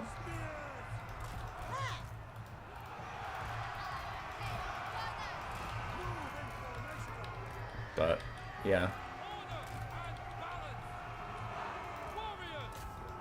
You wanted to have fun, but yet you decided to play Cathay? Someone wanted me to play Cathay for just, like, silliness. But, dude, every fucking quick battle I play is some degenerate horseshit. So it's not just like, oh, you're playing Cathay? It's like, nah, dude. I guess it's just me, but people in quick battles don't know how to have fun when I'm around. They just blob or cheese or do some bullshit, fucking sit in a corner, sit in a forest. I don't know. I don't know what it is. It must just be me. But yeah, I can't get a normal fucking game. Constellation's just gonna kill my own peasants at this point.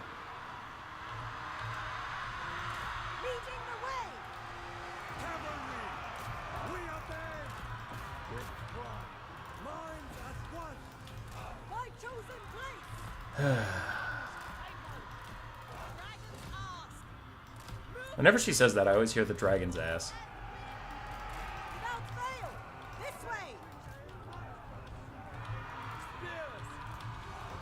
Seeking opportunity, repositioning. Bathed in celestial lights. Crossbowmen, they will perish. Bonk. I did more damage to my own guys, but sometimes it's about sending a message. Stone and steel, bring harmony. Understood. So be it. I will go. Alright. Celestial Dragon crossbows. Honestly, try and get in here so we get more harmony buffs, I guess.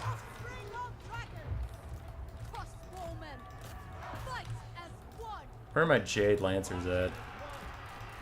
I'll need some of you to rout off these fucking guys.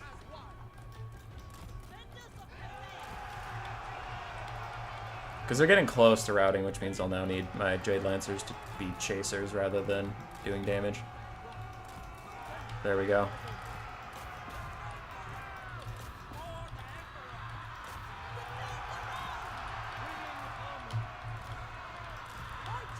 Alright, some of them are getting going.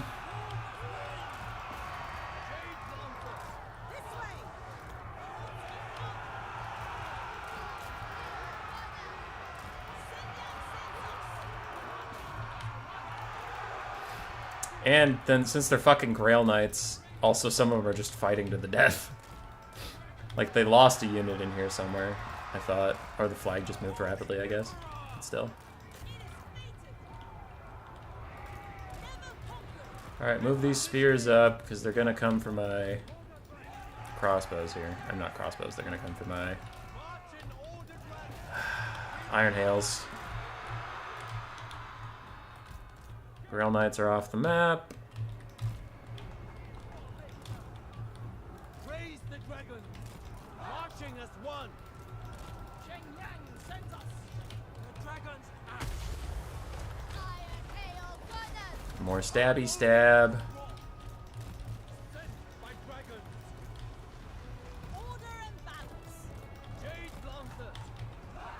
And there go some of the Grail Knights. Emperor expects. Restore. Any ranged units that are left, please shoot at the Hippogriff Knights. Defenders of Cathay! Jade Lancers! Raise the dragons. Never All right. conquered! So if he's going to try and chase off stuff, For the Emperor. I will rally my ranged units. As we still have Celestial Dragons trying to fire in on these Royal Hippogriff Knights. And we have shattered that Grail Knight. Jade Lancers! Guided by ancestors! Leading the way. Do a cheesy Cathay box. Celestial fury. Alright, well now there's nothing to chase off because the last of his units are flying. So, I guess I'll just start cycle charging. Guided by ancestors! Zhang faithful! I could get in closer for Harmony buffs, but I like my Celestial Dragon Crossman being able to just actually like shoot. Alright, he's running away, so now everyone group up on the Celestial Dragon Crosswoman for the Harmony buffs. Whatever is required. Defenders of Cathay! Seeking Cathay's holds! Warriors! Okay, Must fall. dive in on him. Except you guys can kill the Fey Enchantress. She's actually very weak without her support, especially versus like Jade Warriors and Peasant Longspears and shit. And balance! Jade warriors. Sent by dragons. Sun Yang's faith. Get the Jade Warriors out of there. We just want Peasant Spears. I'll dive these guys in too because she's trying to opt out, so they'll keep her in there. Thoughts in harmony! But we routed one Hippo Knight. Order and balance! Just gonna kill it, so they can't heal. But yeah, that's what I was talking about. Without this Hippogriff Knights blocking for her, Peasant Longspears can actually just completely dick the Fey. There we go, we win. Dude, fuck quick battles. Quick battles are ass peanut.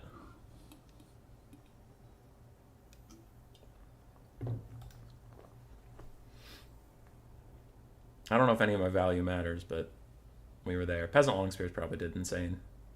Yeah, some of them did. I'd say GG, but it wasn't. Fuckers. I hate everybody. Alright, do we have a replay? We do. We do! We do! That is lit. Save one. Save another. And we now have two 2v2s ready to go. So hopefully that's all we'll be focusing on. Now this, ladies and gentlemen, is an elimination game.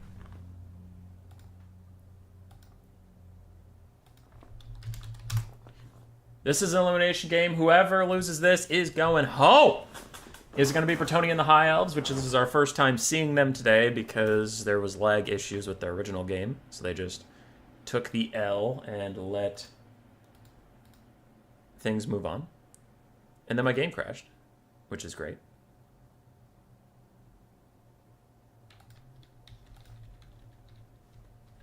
Or is it Nurgle Warriors of Chaos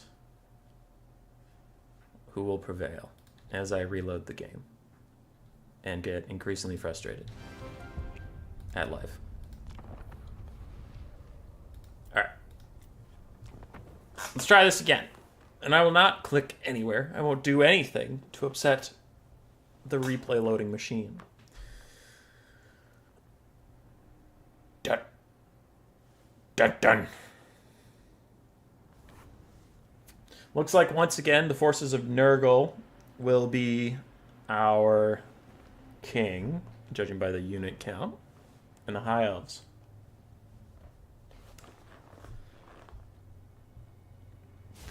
There we go.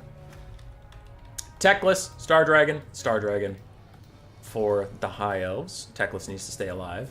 On the side of Bretonnia, we have King Lewin the Incur, a Grail Knight, a Hippogriff Knight, a Life Caster, a bunch of archers, and then Battle Pilgrims, Men-at-Arms, Pole Arms backline, plus a bunch of peasant mobs. Okay, so a bit more of a spine here from Bretonnia's infantry battalions. On the other side, we have the double plague drones of Nurgle. We have the Herald of Nurgle, Knights of Immolation, Mutalith Vortex Beast, Chaos Sorcerer Lord of Nurgle, with Rancid Visitations, frontline of Marauders, and then some Chaos Knights, some Skirmish Cav, and the Severed Claw. The usual. That is a lot of big monsters from the side of the Hives of Bretonnia. 4, if you include Lewin, and then the Hippogriff Knights are kind of like monstrous Cav. And honestly, the Bretonnian frontline will beat this Chaos frontline. With Battle Pilgrims and Men-at-Arms backing it up with Archers, these guys are in for a tough time. Chaos's advantage is in all their Skirmish Cav. And then I guess their Death's Head Plague Drones. They have better aerial Cav. But with a net and the Star Dragons and the Hippogriff Knights opting in, this is going to be a bad start for those guys. And the Skirmish Cav is coming up to offer support, but the Plague Drones of Nurgle were not in position to punish this and to fire in. And then we have a Fiery Convocation trying to dissuade these guys, but the Skirmish Cav are running straight into melee. What is going on?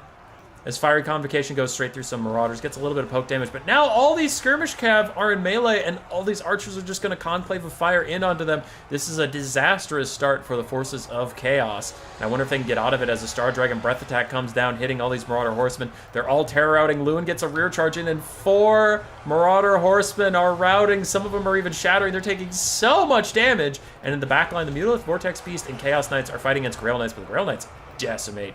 I've been saying that too much today. They slaughterhouse some Chaos Knights before fucking off, and the Knights of the Chosen Ebon Claw, the Severed Claw, there they are. Severed Claw are just showing up now. Plague Drones trying to fight the Hippogriffs and Lewin in the sky, but they're going a little too far, and Sword of Corone plus Archer support plus the Hippogriff Knights plus the Star Dragon are taking them out. Now Teclis is down to half HP. I imagine he got Rancid Visitation combo, but he is running away, getting an Overcasted Regrowth for his efforts. He's ending up nearer to the Herald of Nurgle, but man, Chaos is taking a slapping here. IDK, what happened with the Cav, Wolfblade? Oh, I know what happened. There were traitors in your midst. Tzeentchian spies! Cavalry and Doom Knights trying to push through and get back to these Archers. The Archers pin cushion the Mutalith Vortex Beast. Lewin is chasing down the last of the Plague Drones with their Death's Head. And while the Herald of Nurgle is super safe, actually, I say that as he's about to get netted in place as a Star Dragon comes over to say hello, and a nice dodge, really nice dodge by the Herald of Nurgle. Dodges out of that Star Dragon, but he has to land, unfortunately, into Grail Knights and Teclis and a Star Dragon, though they're fucking off. What are they worried about? What? What? I wonder if Teclis didn't think those were his halberds that were next to him.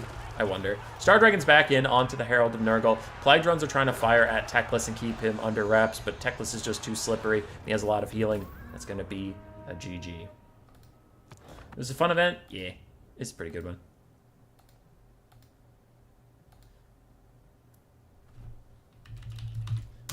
I renamed a replay file I just received because the replay file told me what happened, and we won't let that fly.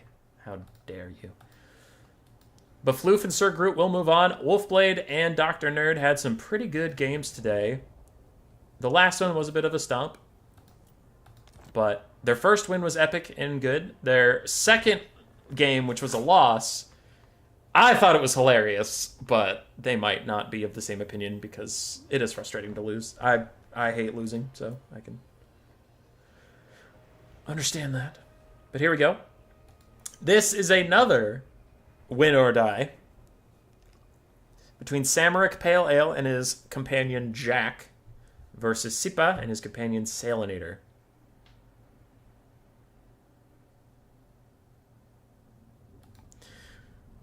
And Sipa taking a very bold build. Oh, okay, it's VC versus VC and Team Kings versus VP. Now Double Giant Crab makes a little bit more sense. Because if you're just thinking this whole thing is going to be a melee blob fight, I kind of get that. But also, I feel like Triple Gold Chevron Rotting Leviathans are so scary. Because if the enemy goes like Ushabti Great Bows, you're in for a bad time. Anyway, for the builds, real fast, we have Triple Giant Crab from Sipa, 2 of which have giant Triple Gold Chevrons. One is Celostra with all of her spells. And Celostra normally is weak because she can't get healing, but she can get healed by Isabella von Karstein. This is the Warhammer 2 Classic. You don't usually see Celestia, don't get me wrong, but Isabella was so common in 2v2 games because of her Blood Chalice of Bathorai. She can offer a ton of healing without using Winds of Magic. Anyway, the Vampire Count army supporting it, a bunch of Skeleton Warriors and Zombies. We do have a Corpse Card on Holy Lodestone, a Mortis Engine, some Crypt Horrors, 4 Vargeist, one of which is the Devils of Schwarzhaven, and Isabella von Karstein. On the enemy side, we have Manfred with a reasonable spell kit, some Fellbats, some Blood Knights, and a bunch of Skeleton Spearmen and Zombies. And the Tomb Kings are actually the king we have to watch out for, as the Sphinx of Usef, Cetra the Imperishable, and a Bone Giant are here to party. Also, we have a Claw of Nagash Mortis Engine, because if it's an undead mirror match, you need some Mortis Engines. Will Cetra survive? Will Celestra survive? It's hard to tell. I think Celostra's in a little bit more danger because the Tomb Kings can at least shoot her with the Bone Giant, but kind of surprised the Tomb Kings didn't go with Ushabti for sniping. But oh well. Sphinx Usef picking a fight with a giant crab. You're rooting for the undead here. Bold. Bold. Bone Giant is poking down Celestra a little bit, but the Sphinx might be overextended here. He will have to fall back soon. As Usir's Incantation of Vengeance hits that crab, but I think it was just cast for the sake of casting it. What is that? Oh, it's Fog of the Damned, lowering the melee attack and leadership of the Sphinx, just trying to get him to crumble or something. Claw of Nagash is running forward. The Bone Giant's still trying to shoot into this blob. And Invocation of Heck is trying to heal the Sphinx and get him upright. But man, if the Claw of Nagash can get in here, and a nice breath attack from Manfred on this area, but this blob could take a lot of damage from the Claw. Because a lot of these are monstrous infantry. Like, the 3 giant crabs won't take very much, but the Mortis Engine sure will do good work. Blood Knights for Cetra and his team are coming back in, and the blue side is a little clumped up, man. They're losing a zombie. The Sphinx of Usef still taking damage, but maybe it can escape. But this Mortis Engine is having the best day. It's draining down 4 Vargeists and 2 Crypt Horrors right now, which is kind of pog. Sphinx of Usef still trying to get away. Blood Knights trying to find a way into this battle with 2 Blood Knights, actually. If they were nearby and they could get on those Vargeists, that'd be insane. But there's also a lot of chaff, I suppose. Ooh, and the Claw of Nagash falls back. It's not going to drain down this blob anymore, which I have to think is a mistake. It wasn't taking too much damage, so I really think the Claw needed to be involved here. And Celostra's Damn Knights Errant are out. They're charging in. Gonna get hit with Skeleton Spearmen, but they're trying to catch that Bone Giant. But Blood Knights counter-charging them. They should take a decent amount of damage. The Claw of Nagash really is not going to punish this blob? I guess they're scared of something, but I don't know. Ooh, fuck. Okay, Celostra's caught out. Which is, again, that's a problem. Celestra is the lord that the blue team has to keep alive. Looks like Isabella has a zombie summon to try and peel Manfred off, and the unholy blob of the blue team comes over. But the Mortis Engine! It needs to punish this blob! Thankfully, the blob is kind of coming to the Mortis Engine. Sphinx of Usef in the background is still fighting away. Celestra got away, and she still has healing left. Cetra's being safe and chill. Bone Giant's firing at something. I don't know. And the Ghost Knights are gone. The Mortis is now draining. I want to see the Devils of Schwarzhafen. It drains occasionally, and it's running away again. Damn it. Why, Claw of Nagash? Why?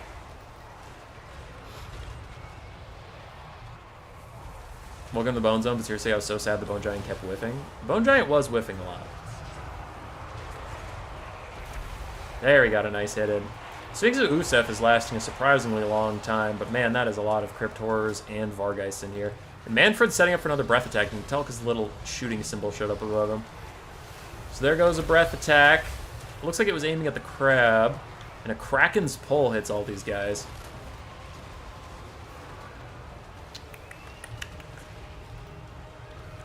Huh.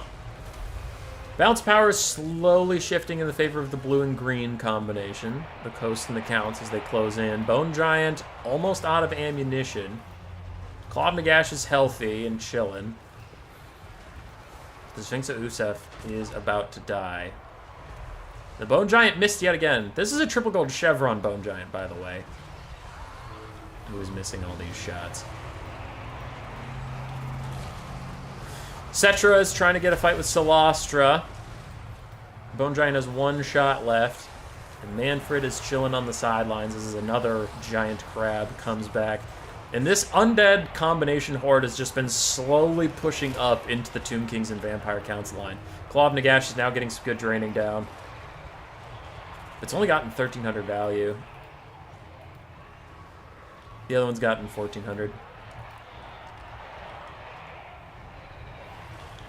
That's a lot of blue. It's a lot of blue and green. Vargeist aren't feeling super happy. Bone Giant used all of his ammo. Got 2,000 damage value. Claw of Nagash now taking some hits from the double giant crabs it's fighting. Things aren't over just yet, but it's looking scary for the red team. I'm not sure how they're going to do this.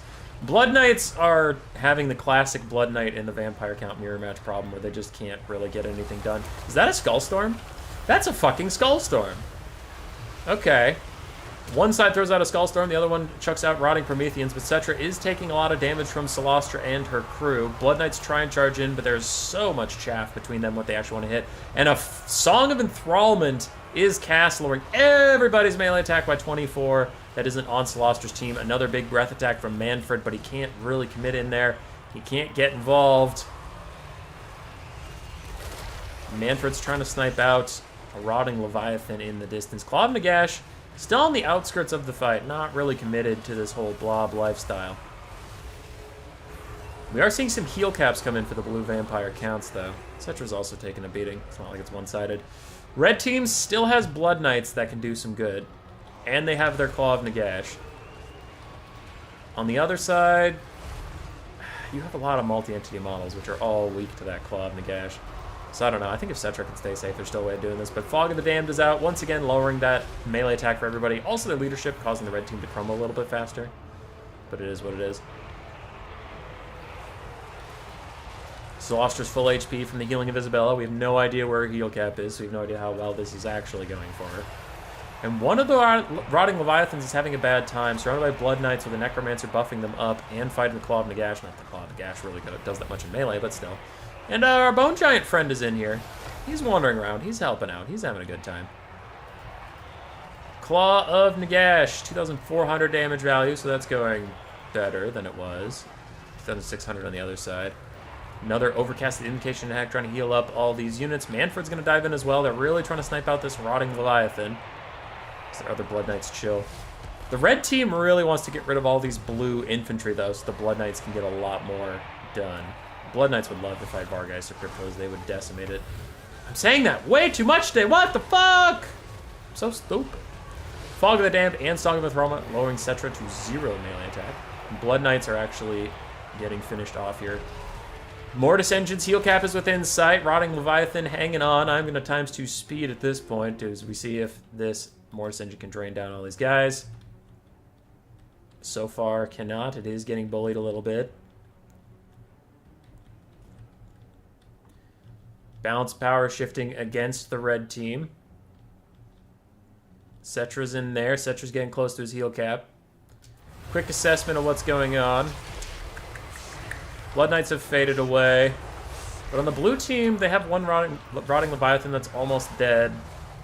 And all their Vargheists are heal capped. So are their Crypt Horrors. Okay. Mortis Engine is trying to use the big suck. And it is actually doing the big suck. But can Cetra survive? I don't even know where Cetra is. Did he die already? No, he's in there. He's fine. Alright, slowing it down yet again. Devils of Shortshofen getting slowly Mortis Engine to death while they're in the sky. Cetra's actually still healthy, and Solastra's heal capped. Hang on, sports fans. Hang on. Isabella being full health is really good for the balance of power, but as a combatant, she's actually dog shit, so I don't care about that. Mortis Engine's doing fine, but the Mortis Engine on the red team is much more valuable now, as it's trying to get rid of all of these units, rather than the blue Mortis Engine, which is trying to kill single entities. And this Bone Giant's still alive, by the way. He's just been in here, living his best life, but army losses is closing in for the side of the red team, and that will take care of that. Welcome to the Undead 2v2. That'll be the end of the road for Jack and Pale Ale. But they tried their best. Now this is the winners final, so the loser of this drops down to the losers bracket, but they're not out of the tournament. I had to rename it because the name of the replay just said what happened. I can't allow that. I can't allow it.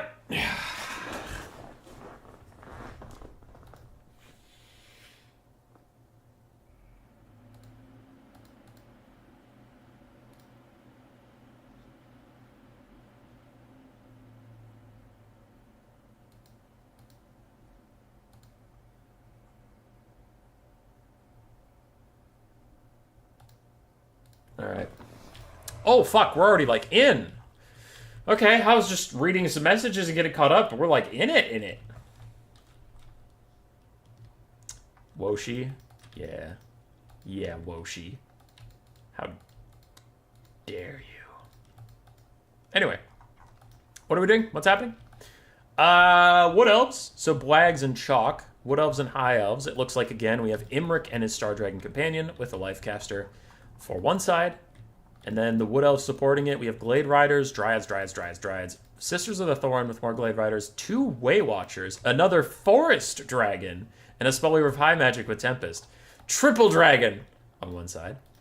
The Wood Elf player did ask me before the game, he said, if my ally has 2 Star Dragons, can I bring a 3rd dragon? And I told him, pretend you do not have a partner. One army is normal. The other army does whatever. They are separate. They don't affect each other. All right. For the forces of Tzeentch and the Demons of Chaos, we have seen this, actually. Be'lakor is the king, so he needs to be sniped out. The Marquis of Masochism and Khorne's Bloody Fist are his helpers. Then we have 5 Zongors. I thought I saw Chaos Warriors of Tzeentch with halberds. Kairos Fate Weaver up in the sky with Blue Fire and Regrowth. We have 1 Chaos Knight, 2 Chaos Knights, and 2 Marauder Horsemen of Tzeentch. Oh, and a Mutilith Vortex Beast. Kairos has Regrowth to help these guys out, though with 5 targets that are going to need Regrowths and maybe your Knights, I don't foresee Kairos getting a lot of Blue Fires out, though to be fair, Imrik has Missile and Fire Resist, and a huge health pool and healing backing him up, so I guess Blue Fire isn't even the best snipe tool here. We'll see. Mutilith Vortex Beast going a bit ham, but Way Watchers are quick to try and punish, and if you're ever wondering why Wood Elves are not as good as they used to be, watch Way Watchers shoot the Mutilith Vortex Beast, and you might just see it. Even when it's not dodging, they're just doing so little damage. So Way Watchers being just limp as shit does make the Wood Elf threat of Archer Kite not as dangerous. Khorne's Bloody Fist is getting soloed out by Imrik and the Star Dragons right now, but in the background, Chaos Knights of Tzeentch have gotten onto Way Watchers with the help of Marquis of Masochism, and Sisters of the Thorn are not going to be enough to peel that area out. The other Way Watchers are still firing at the Mutilith Vortex Beast and just doing such cute little amounts of damage. Just adorable. Be'lakor is avoiding the giant dragon spike. He is getting more involved than he used to be, but he is just staying as far as fucking possible away from Imrik and the other Star Dragon. Both the Star Dragons breath attack the Mutilith Vortex Beast, taking a giant chunk out of its HP and setting it on fire, which reduces the amount of healing that comes in from Regrowth. But the Wood Elf frontline is falling apart very quickly as the Zongors pummel straight through it. And even in the mobility department, it looks like Tzeentch is getting the upper hand on the Cav engagements. So it really is down to these extremely expensive single entities of the High Elves and Wood Elves to get things done. And while the Demons of Chaos also have expensive single entities, they just aren't seeming to rely on them as much, even using the bound Phantasmagoria from the Marquis of Masochism to get all these guys off of Khorne's Bloody Fist and Kairos. They realize, they're like, listen, we have some impressive single entities, but we're not going to win that fight. Let's just fuck off, heal up the Mutilith Vortex Beast, clean up some things, and Chaos Knights are actually taking a fight with Skirmish Cav. Sisters of the Thorn are Hybrid Cav, but whatever. Mutilith Vortex Beast is going to join that, and things are going to be okay. Be'lakor is completely unthreatened. I think he's just using himself as a spellcaster right now. Yeah, he chucked Enfeebling Foe onto a Forest Dragon. Ooh, actually, that might have just been... No, yeah, it was their bound one. Tzeentch cleaning up a bunch of Wood Elves on the far side. The Marquis of Masochism under assault. As the Forest Dragon gets back in the sky, it looks like it's going to go fight Kairos.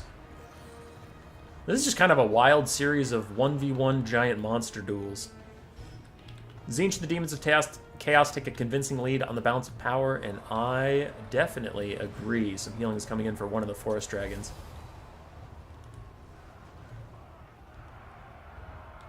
Dude, Wolfblade, same. Same, brother.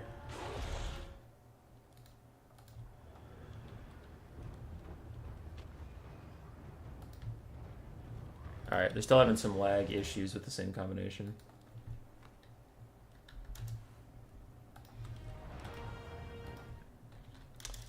Let me know how rehost goes. Some lag issues again with Sipa, Salinator, Sir Groot, and Golden Floof. They ended up against each other in the bottom bracket, and they're having lag issues once again. Nice big Tempest onto Khorne's Bloody Fist while he takes a 2v1. That's not going great for him, and Imrik could rejoin the fight.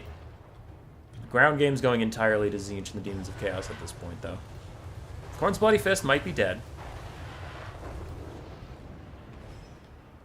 I don't know how they're gonna catch Be'lakor. 90 speed, he's still pretty fast. He's faster than a lot of the dragons are.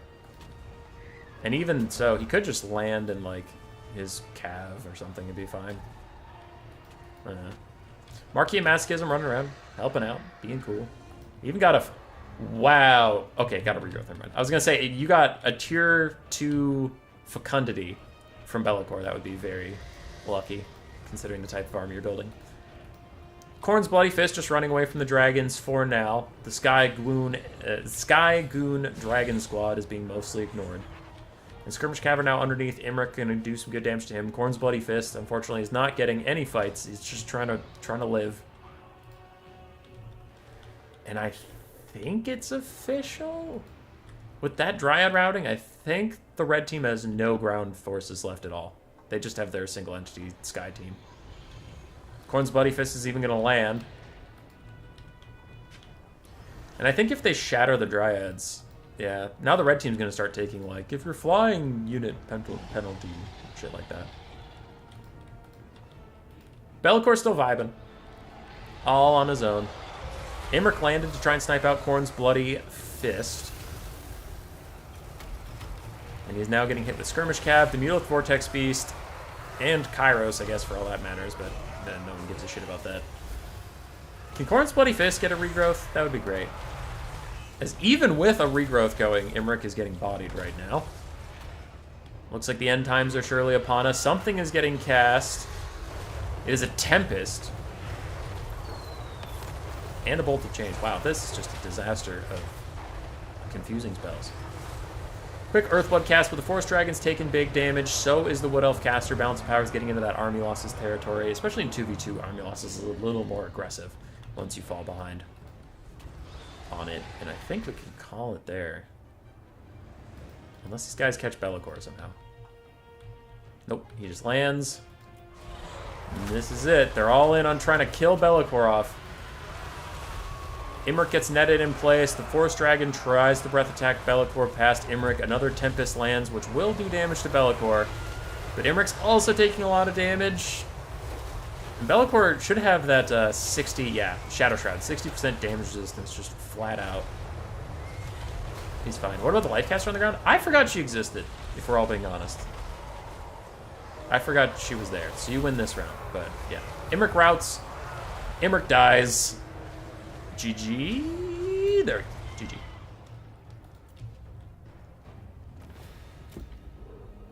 Three dragons. But they lost. Damn you, dragons. Breath attacks are spooky, but they couldn't really catch anyone to get a fight.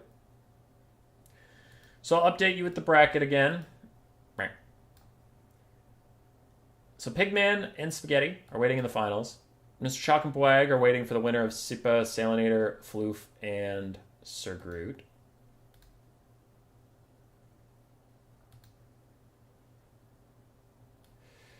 All right. Sag. Big Sag. Well, Floof and Groot gave up win round 1. Seems fair that Sale and Sipa would give up win 2.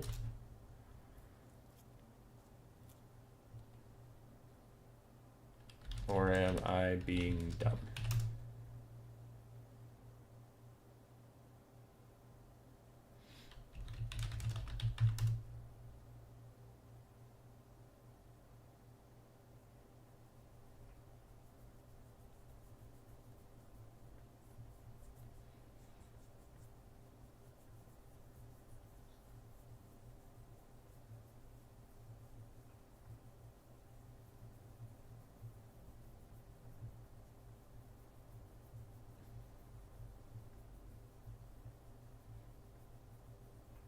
All right. So in round 1, when these two matched, Golden Floof and Sir Groot gave up the win to just keep the tournament moving. And since these two just matched up again, Sipa and Salinator have this time taken the L just to keep things moving.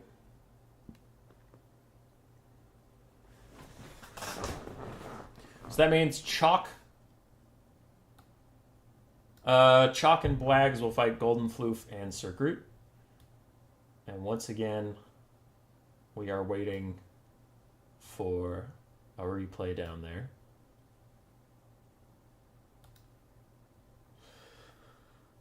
I need to pee real bad, so I'm going to do that while I think. Burb. Oh.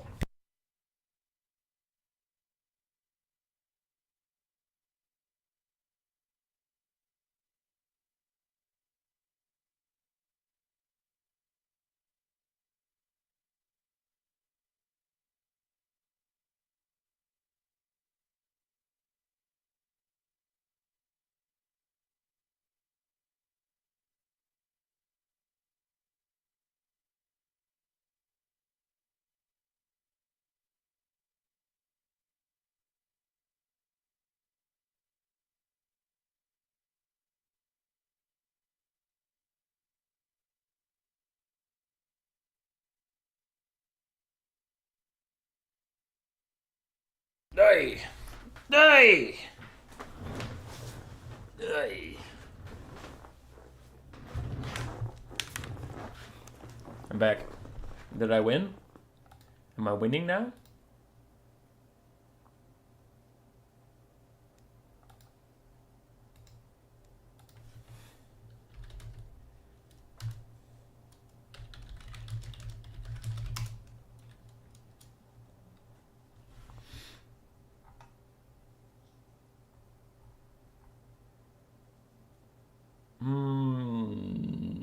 Okay.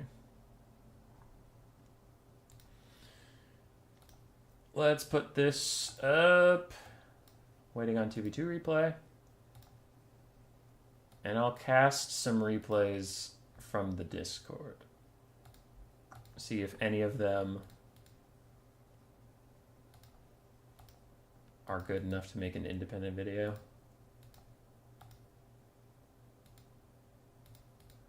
Let you all in on the thought process of how videos are made. Replay. All right, so first, when you're making a video, you take a look at the builds and see if any of them are so bog standard it's not even worth your time.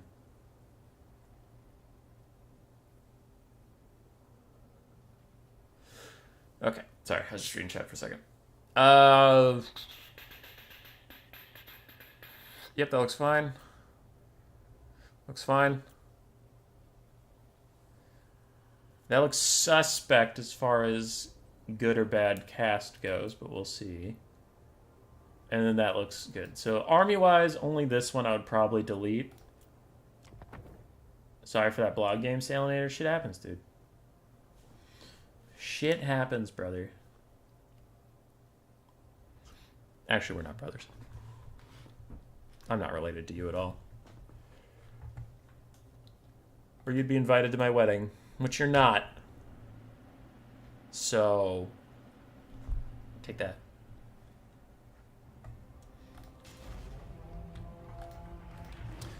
Alright, you know it's a Pigman game because he has fucking Aecold Hellbrass, who I think is mega trash, but Pigman just likes him. I talked to him. I said, dude, if you bring him one more fucking time, I'm banning you from Total War Warhammer 3. I'm taking your code away. You can't play it anymore. And he said, then ban me, bitch. And then he gave me a middle finger. Later, unused username. I think next time, when I do this, next time I'll probably delay the stream by an hour and let the tournament like really get going, so I'm nice and behind and I can just cast replays. Anyway, for Pigman's army, we have 4 Martyr Horsemen throwing axes, 4 Chaos Warriors with halberds, Aecold Hellbrass, and then a Chaos Sorcerer Nurgle with Stream of Corruption and Fleshy Abundance. We have Muted Vortex Beast and Skull Crusher's Corn in the background. For Lizardmen, some Feral Cold ones, 4 Skink Skirmishes, 4 Skink Hordes with Javelins, 1 Skink Horde with Regulars, some Sora Spears, triple Croc Score, one of which is a Horde of Waddle. Then we have a Rev Crystal and Lord Mazdamundi.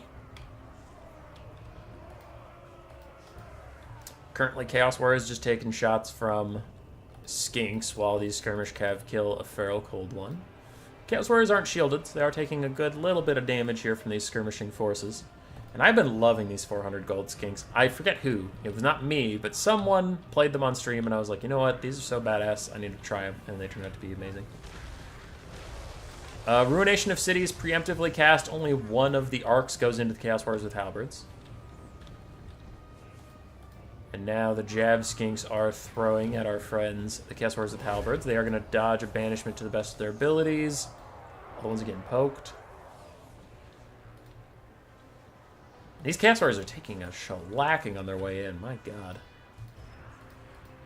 My goodness, my gracious. Times 2 speed for a second as the lizards continue to pump fire towards the Chaos Warriors. Ow! And a comet. Ow. Alright, we are down to 2 Chaos Warriors, half HP. 2 are gone. Skirmish Cav still farting about. And Aecold plus his Nurgle caster are moving in.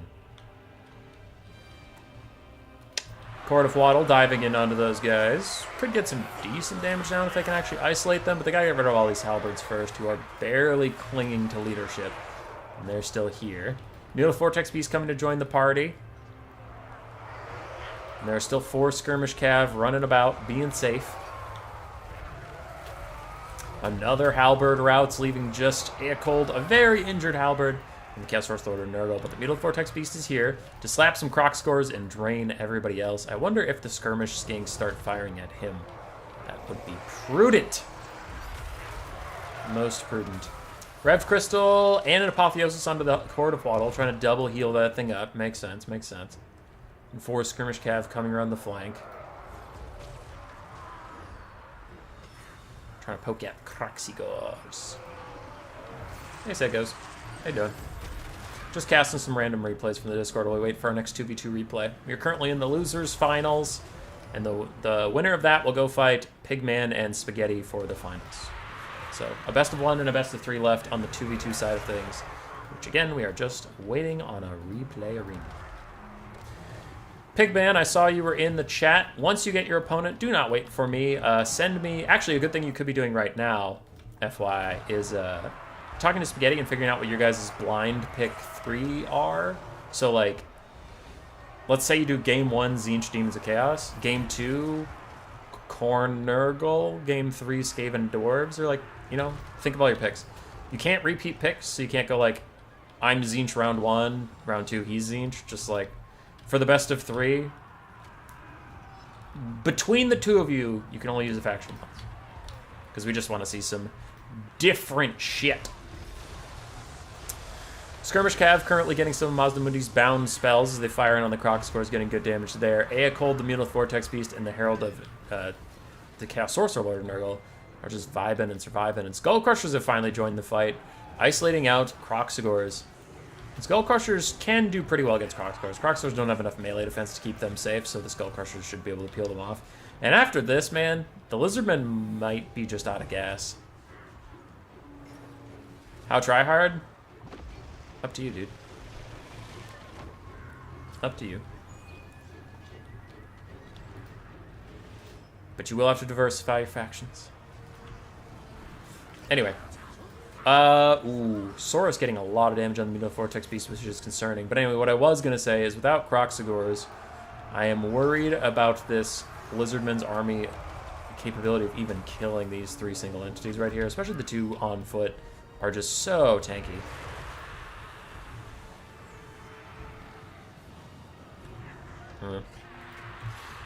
More healing in from...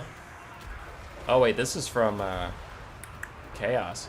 Overcasted Fleshy Abundance does hit the Mutal Vortex Beast. It also hits all of his Skirmish Cav, and then he runs away after getting his healing to the Skirmish Cav. That was a good thing. Getting them in there, getting that nice heal. And hit the Skull Crushers. Very good heal. Very, very good. Blobs are going to grind for a little bit. Skirmish Cav now turning into melee mode once they're out of throwing axes, and they will rout off some skinks. But anything that commits to this fight is just going to get chopped down. Skull Crushers back off for a bit, but the 3 single entities do appear to be grinding. Saurus Spear is getting a hell of a lot of value, and the Mutal Vortex Beast is taking some damage.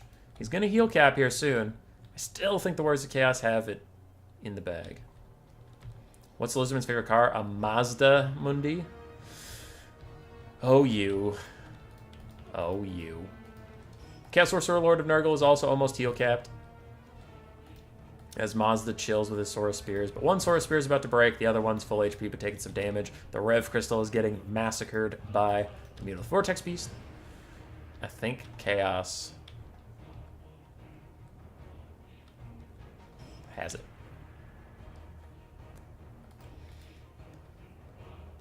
Aecold's almost paid for himself. Almost. But not quite.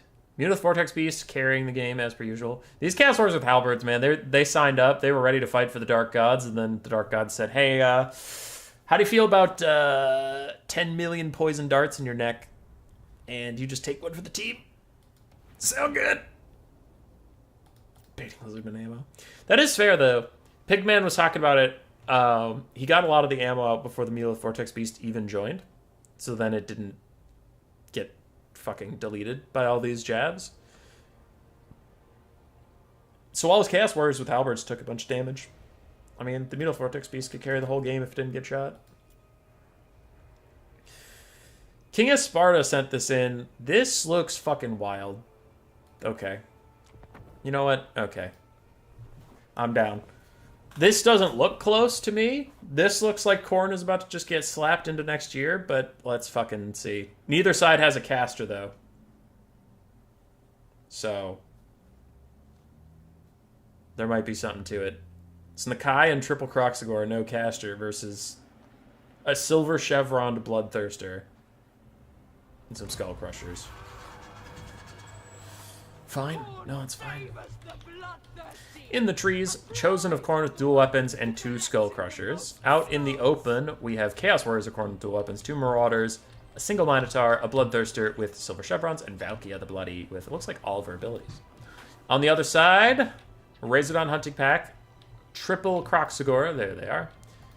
Pterodon Rider in the sky, a bunch of Saurus, some with clubs, some with sticks. And then we have double Feral Bastiladon and Nakai the Wanderer. What are these replays? I'm reviewing content to see if they're worth making individual videos out of, while stalling for time before we get more 2v2s that we're here for. And also, I did choose replays of people that are in this tournament. Like Spaghetti is our Lizardman player here, and Pigman was the Warriors of Chaos player last game, which those are the 2 people in the 2v2 that are in the finals. Anyway. Pterodon Riders take a fight with Valkia and the Bloodthirster. They will regret this dearly as they go down to half HP. They've already lost 4 of their 10 models, and they're now trying to run away. Brave Sir Robin. Oh, he ran away. The Saurus are lining up to get massacred by the Chosen of Khorne. Maybe the Chaos Warriors of Khorne dual weapons. I'm not sure. They could do okay. I could see the Saurus, like, losing that, but losing it respectfully. I think the Chosen of Khorne will slaughter infinite amounts of these guys, as Valkia is not about to let those Pterodon Riders go. She's here for a purpose. Minos are going to join the fight, jumping on the little lizards. Bam. Bam, bam. Bam. And the front lines are joined. Skull Crushers teaming up with the Bloodthirster to kill Croxagores, and they certainly will. Croxagores are not actually that great at fighting large targets. They do okay versus cavalry, but it's not like they have a bonus versus large or anything. Skull Crushers do have pretty good melee stats, plus with a Bloodthirster running around, you're just in for a really bad time. Razordons are stuck in here a little bit. They start to fall back as Saurus try and peel for them. Meanwhile, more Croxagores are on the front side, and our Bastildodons are slowly waddling their way into the fight. I love Bastiladons, man. They're so fucking cute. Nakai is also rampaging about, helping. And another Bastiladon is helping to fight the Chosen of Khorne dual weapons. But man, Chosen of Khorne don't give a fuck. They'll eat these swords for breakfast. You have no idea. You have no idea. Razordons do get away, but this is... Damn it, I'm trying to remember what his name was. It's King of Sparta, but I forgot what his name was in Total Tavern. Anyway, he did get one of his Skull Crushers out to go fight the Razordons. So Kroxigor's about to rout. Razordon's also not having a good time. Sora's getting massacred by the Chosen of Khorne. But over here, the main frontline fight is going well for the Lizardmen. So this is kind of their one point of strength. The backline's going to shit and the flank's going to shit. But their frontline's doing well. Balance power's about even. Skull Crushers are falling back now that they're stuck fighting Kroxigors and Saurus on top of these Razordons, which just isn't going their way. The Bloodthirster is at about half HP. And Saurus are not cowards. They will fight to the very end. Caster or no caster. Lord or no lord. Bloodthirster falls below half HP as the Razordons are hitting him, but a rear charge from the Skull Crusher should finish them off as a giant hit from that Bloodthirster also takes a chunk out of their HP. They are gone. More Lizardmen units starting to rout, but Khorne's not coming out of this looking like a spring chicken. They had very few units to begin with, and already... One Marauder's routing, Chaos Warrior's routing, another Marauder's coming back, but very injured. Both Skull Crushers have taken decent damage, and that Bloodthirster's below half HP. So they haven't got off scot-free just yet. For the Lizardmen, we still have one healthy Kroxigor, two healthy Feral Bastiladons, Nakai is very healthy, and then a bunch of Saurus left. It looks like 3 Saurus total if you total up all their health bars. Like full, half, almost dead. Oh, I thought that was a Saurus. Never mind, it's like 2.5 Saurus. Nakai and his Saurus are beaten down on some Minos, but Valkia has dove over and is giving this Feral Bastiladon a very hard time in conjunction with this Bloodthirster. Chosen of Khorne still grinding along. They've been on this hill their entire lives, and they'll die on this hill. It's a very nice Spear Slapnir goes through 2 Saurus at once, but Saurus have such meaty health bars that it doesn't do as much as you'd be expecting versus like 500 peasants combined like that. You'd kill so many of them, but Saurus, there's only 100 models in there, and they're thick. They're thick lads. Minotaur's still getting worked down by Nakai, but it's taking Nakai a lot longer to kill them than it did take Valkia to kill the Feral Bastiladon. Still, Chosen of Khorne fighting away, taking significant damage while in these Kroxigors, and the Bloodthirster did have to back off. Where are those Skull Crushers? They're starting to rejoin the fight now. We're going to make a Skull Crusher sandwich. Any Kroxigors in this area are about to get killed, especially since their source support is routing. That's terrible, because that leaves them all alone versus the Skull Crushers. And when they get isolated, they take so much damage as opposed to if they had infantry supporting them. Nakai's rampaging himself, still trying to kill those Minotaurs. It's been 35 years, and oh boy, he's going to kill those Minotaurs. Just you wait. Razordon hunting packs are back. There's only 5 of their original models left. 4 spaghetti. The Bloodthirster still taking damage as a Pterodon also pokes him down, but after this giant pocket of troops fell apart, it's looking doomed for the Lizardmen. Nakai and his Bastiladon companion finally kill off those Minos. The Bloodthirster is coming for those Razordons. One last volley from them is the last thing they'll say on this earth before they get shattered, probably. There they go. And Valkia opts into a fight with Nakai. Is this wise? As he turns in place, tries to figure his shit out. Bap! And he misses just as she pops Demon Shield. So she is fine for now. So our Spears fighting against the Skull Crushers, doing okay. There's still a half-health Skull Crusher. There's still a Chosen of Khorne with dual weapons. And I think unless the Kai can kill Valkia here, without her running away, she can just run away. I think this is Le Dune. Skull Crusher's diving in.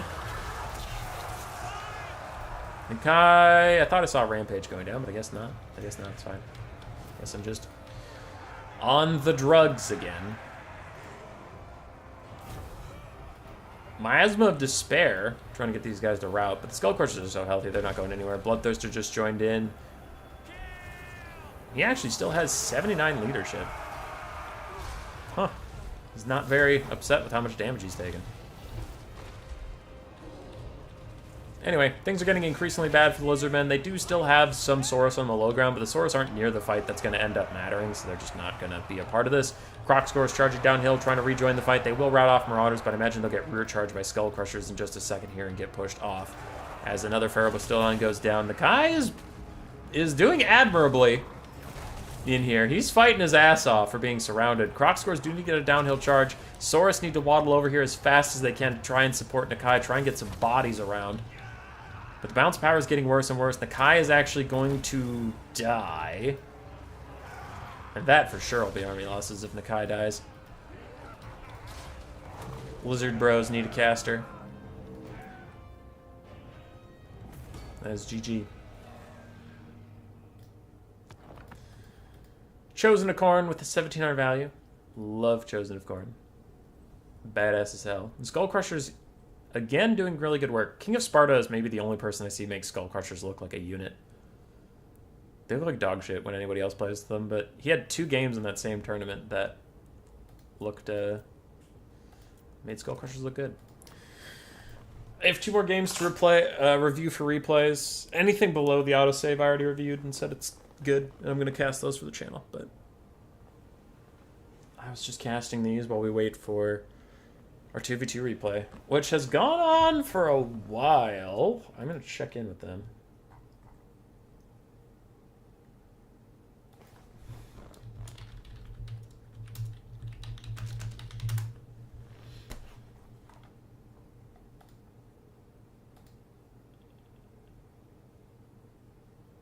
Alright, they started their game 8 minutes ago, so we're still going.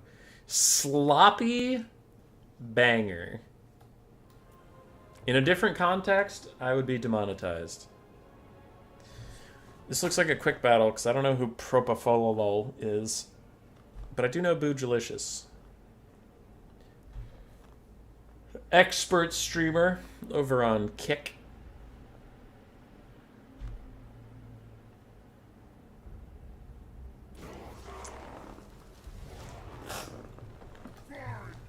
Norska versus Greenskins, apparently.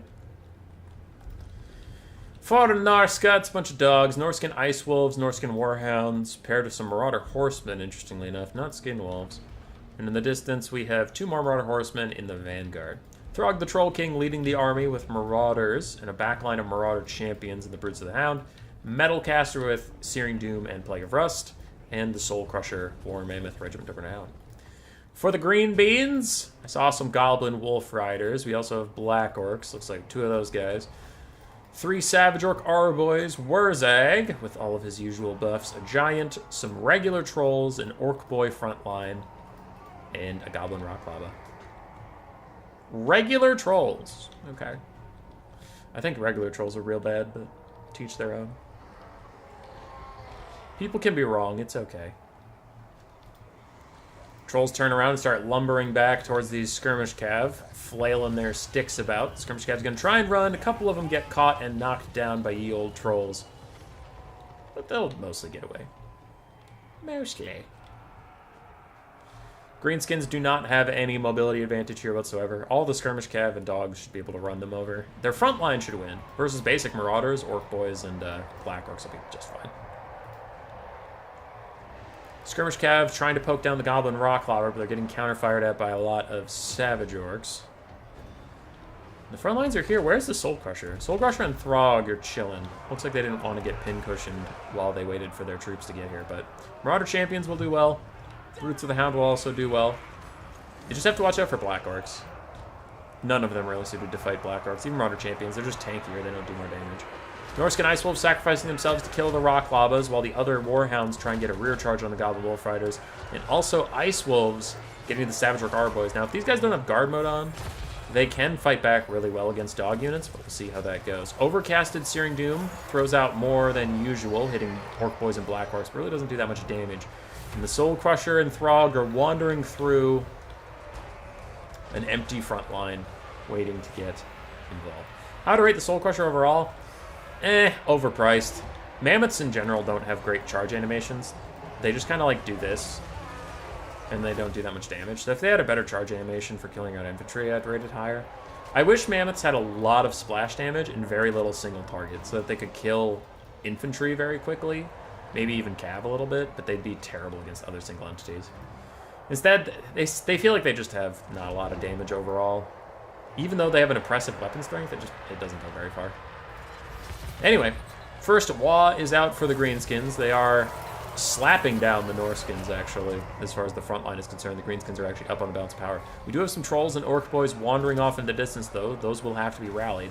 And a giant plus some trolls are beating up on the Troll King, who is losing his Marauder champion support. On the other side, Norska is winning in all of the mobile categories. Running off archers, running off the Goblin Rock Lavas. Doing well there. So it's really the front line versus the flanks. What is more superior? Throg tries to find a home. He ends up with some black orcs surrounding him. And once again, that's going to be a bad time, especially if Warzag is spamming out spells like he should be. Black orcs could do a lot of damage in this area. Norska Ice Wolves get a downhill charge here, but it's not really going to matter. Greenskins are just dominating this whole thing. Is that an here we go? Yeah, that's an here we go. This could get real bad for the forces of Norska, as we have black orcs with 88 melee attack, trolls with 86. Those Marauder champions get massacred. Other Marauder champions taking a lot of damage. But here's another overcasted Searing Doom trying to hit all these units who are just running uphill to try and stop the skirmish cav from skirmishing. And Wurzag somehow ends up the last bell at the ball with Throg on his ass. He's going to have to run away here. Soul Crusher's continuing to fight alongside some Marauders and the Brutes of the Hound, trying to get rid of Black Orcs. Not going particularly well. And Dogs are cleaning up the last Savage Orc Aura Boys. Throg is getting very, very low. FG to get nets him in place in front of the Giant. And he does route, but we'll see if that route turns into a natural route or if he even dies. Because otherwise he's just going to come back and heal and be fine.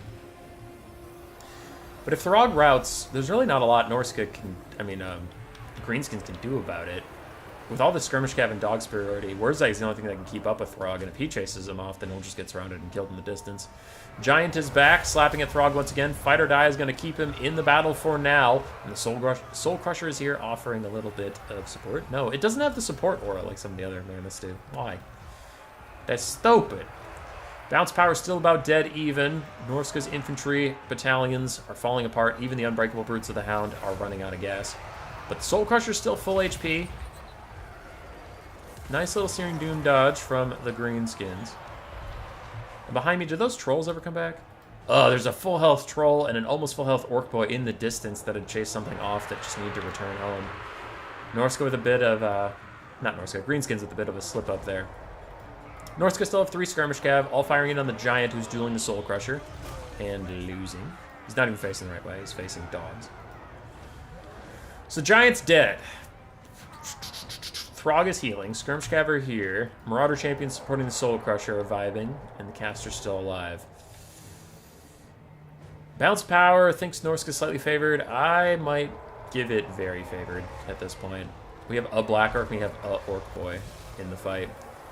Plague of Rust lowers the Black Orc's armor by 30 while they get skirmished on a bit. Soul Crusher's even going to charge in. I think this is another Here We Go getting cast, kind of a last-ditch effort to at least kill off the Marauder champions, maybe even the Soul Crusher. But a rear charge in from some dogs might lower the leadership enough. These guys get routing?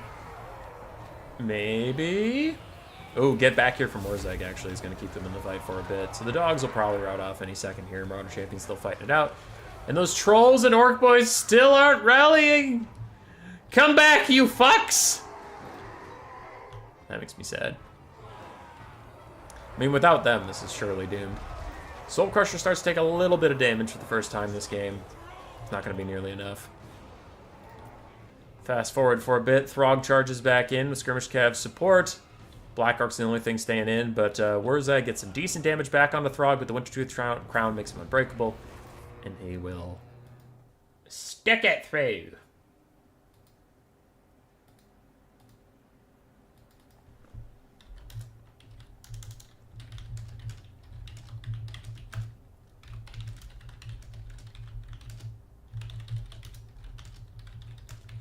We have our next 2v2 replay. I'm just instructing the players to get me their faction picks so we can get finals underway while I cast this.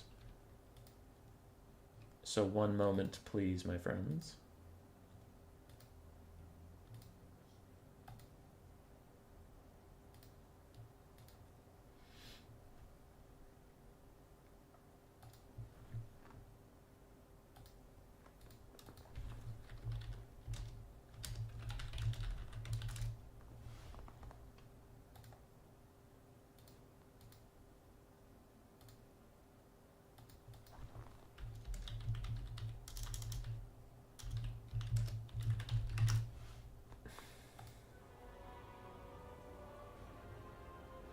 I will gather the blind picks from both teams and then tell them what they are so that nobody thinks anybody's cheating.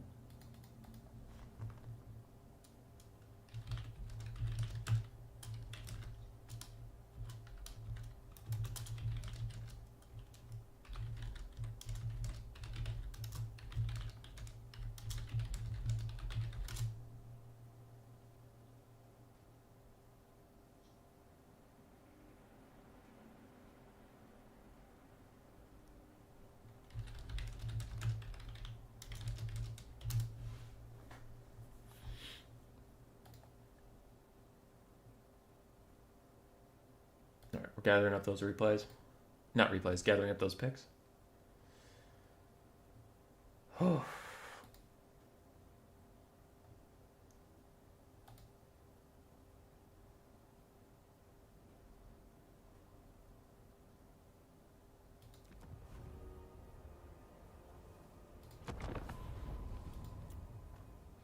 Holy shit, it's Coadil?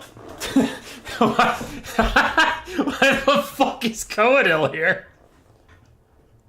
Oh my god, it's goddamn Coadil. That's hilarious.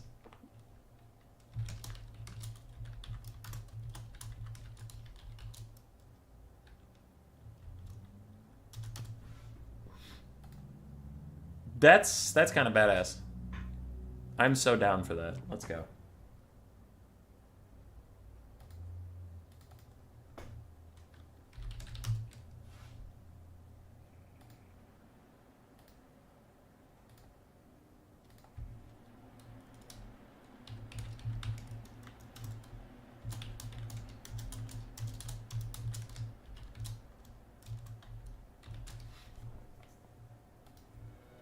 All right, pause that for just a second.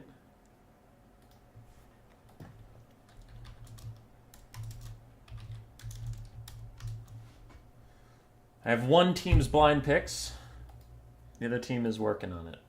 Isn't Coadel broken beyond reason? I think he's a little more chill now. A little bit. Alright, for one side of the Wood Elves, we have Coadil, Durthu, and Ariel. So Durthu is the lord we need to kill. Coadil just brought Flock of Doom and Doombolt. Oh, and Power of Darkness. Okay, okay. Then we have Ariel with Tempest, Soul Stealer, Shield of Thorns, Berry of Wine, and her Acorn Oak of Ages. And then Durthu has Sword of Daith, another Flock of Doom, Curse of Honor here, and Pan's Impenetrable Pelt. That's a lot of trees. That's a lot of trees. Okay. Brett Hyams. I have all the blind picks, so I just need to tell the players.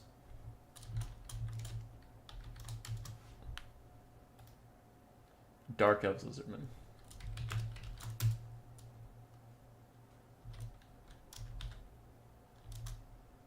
Floaf.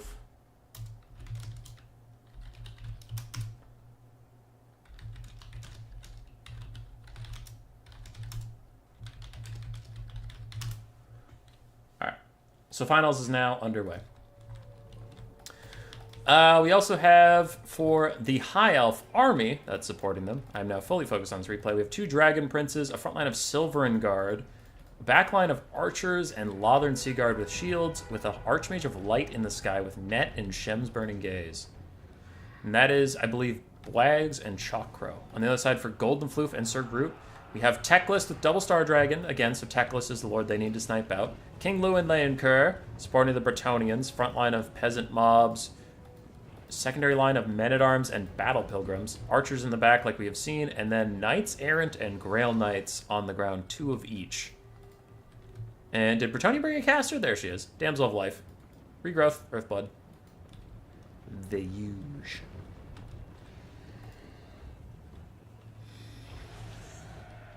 Okie dokie. I lost to John FB's Tree Blob 2 days ago on stream? Yesterday? 2 days ago. 2 days ago. Because I relied on fire arrows to kill them, and they couldn't. That was Chaos Dwarves, though. But still. I suppose Durthu doesn't have the Firebark Elders guarding him. The Firebark Elders gave him a bunch of fire resist. That was a pain in the ass for me.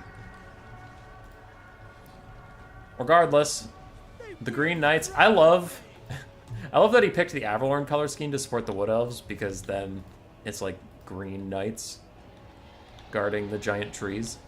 So it's giant trees versus dragons. Grail Knights and Knights Errant setting up a bit of a surround. The archers are firing up and over the dunes to punish them a little bit for this while the Bretonnian front line moves into position. The Bretonnian front line just vastly outnumbers the High Elf front line. Silver and Guard aren't going anywhere, but peasants, if they spread out enough, could just walk through and get onto the archers. High Elf archers are always a bit of a bitch to kill off, though. With 26 melee defense on their basic archers, and Lothern Seaguard have 52. It's not like peasant mobs can kill them, so you would have to actually get Battle Pilgrims or Men-at-Arms onto them to get any damage out for realsies. Dragon Princes looking around at 4 Bretonnian calves, seeing all the archers they have to defend, and getting a little bit nervous. Once again, some of your archers are Lothern Seaguard, and they'll be okay, but still not great. First, the Star Dragon Breath attacks is out. Looks like it hit the Lothern Seaguard. Don't know if it was aimed at Ariel or the Lothern Seaguard, but it ended up hitting the Lothern Seaguard. And actually, the Star Dragon is just going to land on the Dragon Princes, and the Knights Errant are going to continue to run away. What the hell was that? Okay, I don't know what the fuck that was, but Teclis just took some damage, and I didn't like it whatsoever. Meanwhile, Knights Errant and Grail Knights plowing downhill. They get countercharged by Dragon Princes, but with Luin nearby, the High Elves are looking like they're in a bit of a pickle here, as archers and Lothern Seaguard are taking a lot of damage and even terror routing. The Dragon Princes just aren't fighting back quickly enough. Teclis throws down his Bound Fiery Convocation. No net paired with it, so we'll see if it hits natural. It looks like it does. The archers have no idea it's coming. They take a ton of damage. While an Awakening of the Wood hurts the Grail Knights a little bit, but doesn't really stop them. So far, Bretonnia feels like they are just rolling over this ground game from the High Elves. The Silver Guards are holding, but there's only so many of them, man. The backline's gone to shit so fast. Archers routing every which direction. Dragon Princes coming back to try and peel them off. To be fair, one Knights Errant is dead. Grail Knights are at half HP, so it's not like it's all been free, I guess, but it was Shem's Burning Gaze. Oh, okay. Ooh, what's this? Teclis is taking some damage. A Shem's Burning Gaze was cast onto Teclis at point-blank range. Some of it hit him, some of it didn't. And archers are also trying to support, but Teclis is fine. Teclis is chilling. How's Durthu? Durthu, Coadil, and Ariel are fine. They are super fine. They're just walking around. But they have low agency. That is a problem. They're too slow to get anywhere. So while, like, Teclis and his Star Dragons are running around helping wherever they're needed, Coadil, Durthu, and Ariel are wandering about trying to find a fight. And they finally find one. Durthu's going to get a big slap on the Grail Knights, but they're just going to run away. They'll be fine. One Dragon Prince took their battle to the back line where they can shut some of these archers down. Knights Errant trying to stop them, but this is good. If you can shut a lot of the archers down, that means eventually the enemy's going to have to fight your tree blob, and it'll go a lot better for you. Teclis taking some damage from, I think it was a Dart of Despair or something. Did I miss something? Hard to define. I don't know where you left or where you were. I think the Star Dragons breath attacking and cycle charging against Durthu and Coadil is probably going to be fine to, like, win the game. But we don't know that. Teclis nets the Archmage of Life where he can hit her, but also 2 Star Dragons can come hit her. And it's the casting couch all over again, as she does get terror-outed off. This Damsel of Life is booking it away from Ariel, who's coming after her with a vengeance, but decides against it, is getting too separated from Coadil and Durthu. I'm struggling to see how the High Elves and Wood Elf combo can pull this back. Big breath attack from Star Dragon onto Silver and Guard. But yeah, Bretonnia should be able to stabilize the ground, and then they can send chaff slowly into Durthu and Coadil while Dragons and Teclis and Grail Knights cycle charge. Luin dives in. That might be a whoopsie, as Ariel's going to stun him briefly, but the double trees will come say hello, and he immediately starts to run away as he is surrounded by Silver and Guard. That could be a bit of a throw. Luin's not the Lord we care about. Teclis is. Yeah, Teclis is the Lord we care about, so even if Luin dies, no one gives a shit. Still took some free damage. Bit of fast forwarding as Teclis helps route off Dragon Princes. Everything else for the green and blue team is routing except for the Sylvan Guard and their double trees. Star Dragons are here. Star Dragons are getting breath attacks. Dirthu's mostly avoided them. Star Dragons dive in onto Ariel, trying to get rid of her and get rid of the Soul Stealer potential. Grail Knights are also here. Lewin's helping to fight. He has a regrowth on top of him. And Sylvan Guard are gone, leaving just these 3 single entities to fight everything else on the map. And while Dirthu and Coadil are giving it hell, it's just too much. There's just too much.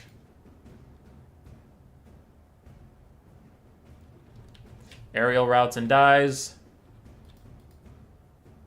Army losses takes Dirthu, I bet.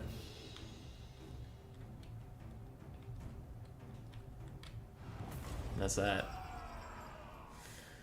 Which means Sir Groot and Golden Floof move on to the finals, where they'll play a best of 3 versus Pigman and Spaghetti.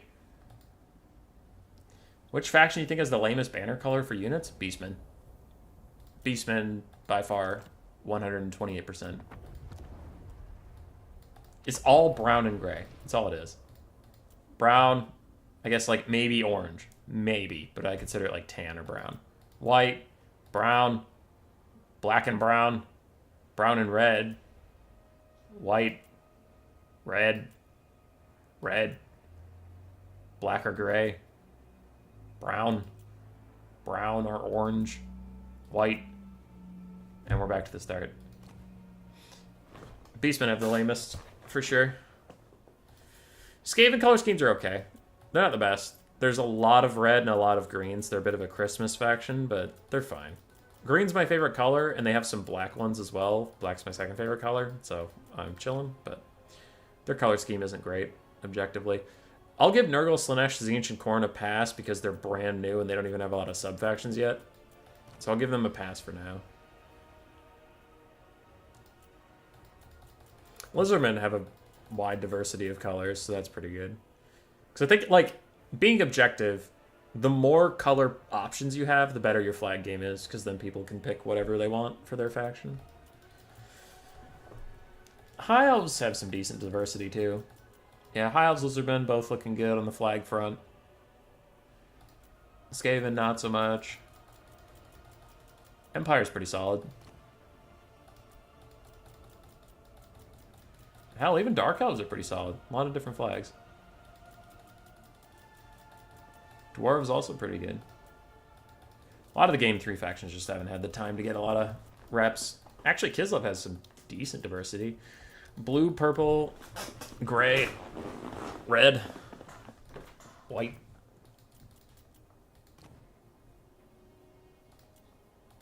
Doesn't the Coast still have like 4 factions? Yeah. Somehow the Coast only has 4 banners after all this time. And they just added the Rebels. Do the Tomb Kings have very few? No, they have a decent amount. Weird.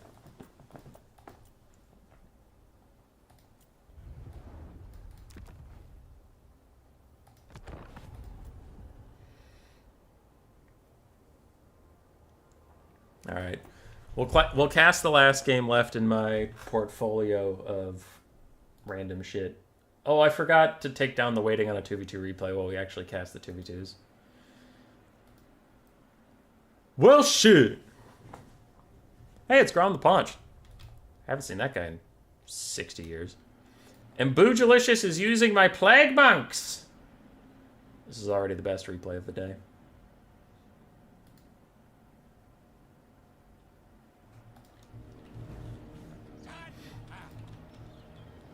Oh, we could actually do something related to the finals, by the way. For the finals, Game 1 is Tzeentch Demons of Chaos versus Bretonnia High Elves.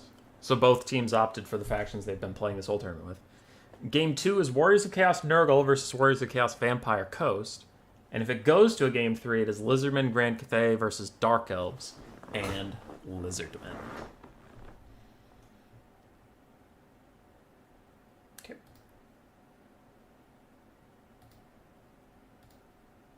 What does Samaric want?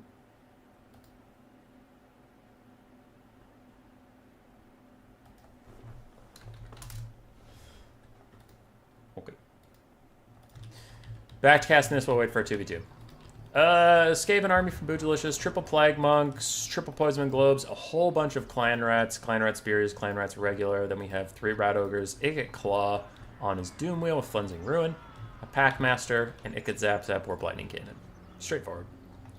On the other side, we have 2 Snotling Pump Wagons with Flappas, 4 Squig Herds, 5 Goblins, double Stone Troll, a bunch of Orc Boys, some Orc Biggins, Grom Paunch, and an Orc Shaman with only Brainbuster, who's currently getting sniped out by Ikit Zap Zap. First notes, you don't really want Orc Boys versus Skaven or Orc Biggins. Skaven, you need to get as much damage out as quickly as possible, and Orc Boys and Orc Biggins are tanky units rather than damaging units. Savage Orcs are damaging units, but Orc Boys and Orc Biggins are the tanky variant, so they'll take longer to get through the front line, and that's more time for the Skaven to shoot at you. Just an FYI if that person even cares. Poisonman Globes currently getting run over by Snotling Pump Wagons and then countercharged by Squigs. They're going to take a lot of damage very quickly, but Clan Rats are already trying to bail them out. Plague Monks running into the front line. Get some dubs, swinging their little sticks. And already one of the Snotling Pump Wagons is out, but Stone Trolls are back in. Ikit and the Packmaster have not been needed so far. Ground the Punch is trying to get involved. We'll see how far he even gets. The sun's in my eyes. Sun's in my eyes. I don't like it. I don't like it. Snotling Pump Wagons and Stone Trolls and Squigs have made it all the way to the back line, so they're already contesting Rat Ogres and Ikit Zap Zap for dominance. Plague Monks have routed off some stuff, but they'll need to turn and fight the Orc Boys. And the Orc Shaman's here. He could get some Brain Bursters down on Plague Monks, which would do a lot of damage. A Wah is out for the Greenskins. We have some Clan Rats on the side that need to be brought in. But one thing that can be said about an Orc Boy front line, backing up a Goblin front line, is there's a lot of infantry for this game to get through. And Poison Globes aren't actually that good at killing infantry. They do fine, but they're not, like, super amazing at it. Like, that was good damage, but if you did that to a cavalry unit, the entire cav unit would be dead. Grom is going to keep his guys in the fights. The Orc Biggins will get here and shut down these globes. Stone Trolls are killing off Ikit Zap Zap, and things are starting to get a little spooky for this Skaven. A lot of things are routing. Globe still turning back and throwing at Grom and his Orc Biggins. The Orc Biggins will probably rout after that, and Grom will have a tough time shutting down 2 globes all by himself, but he doesn't need to. He has Stone Trolls coming out of trees. You'll love to see it.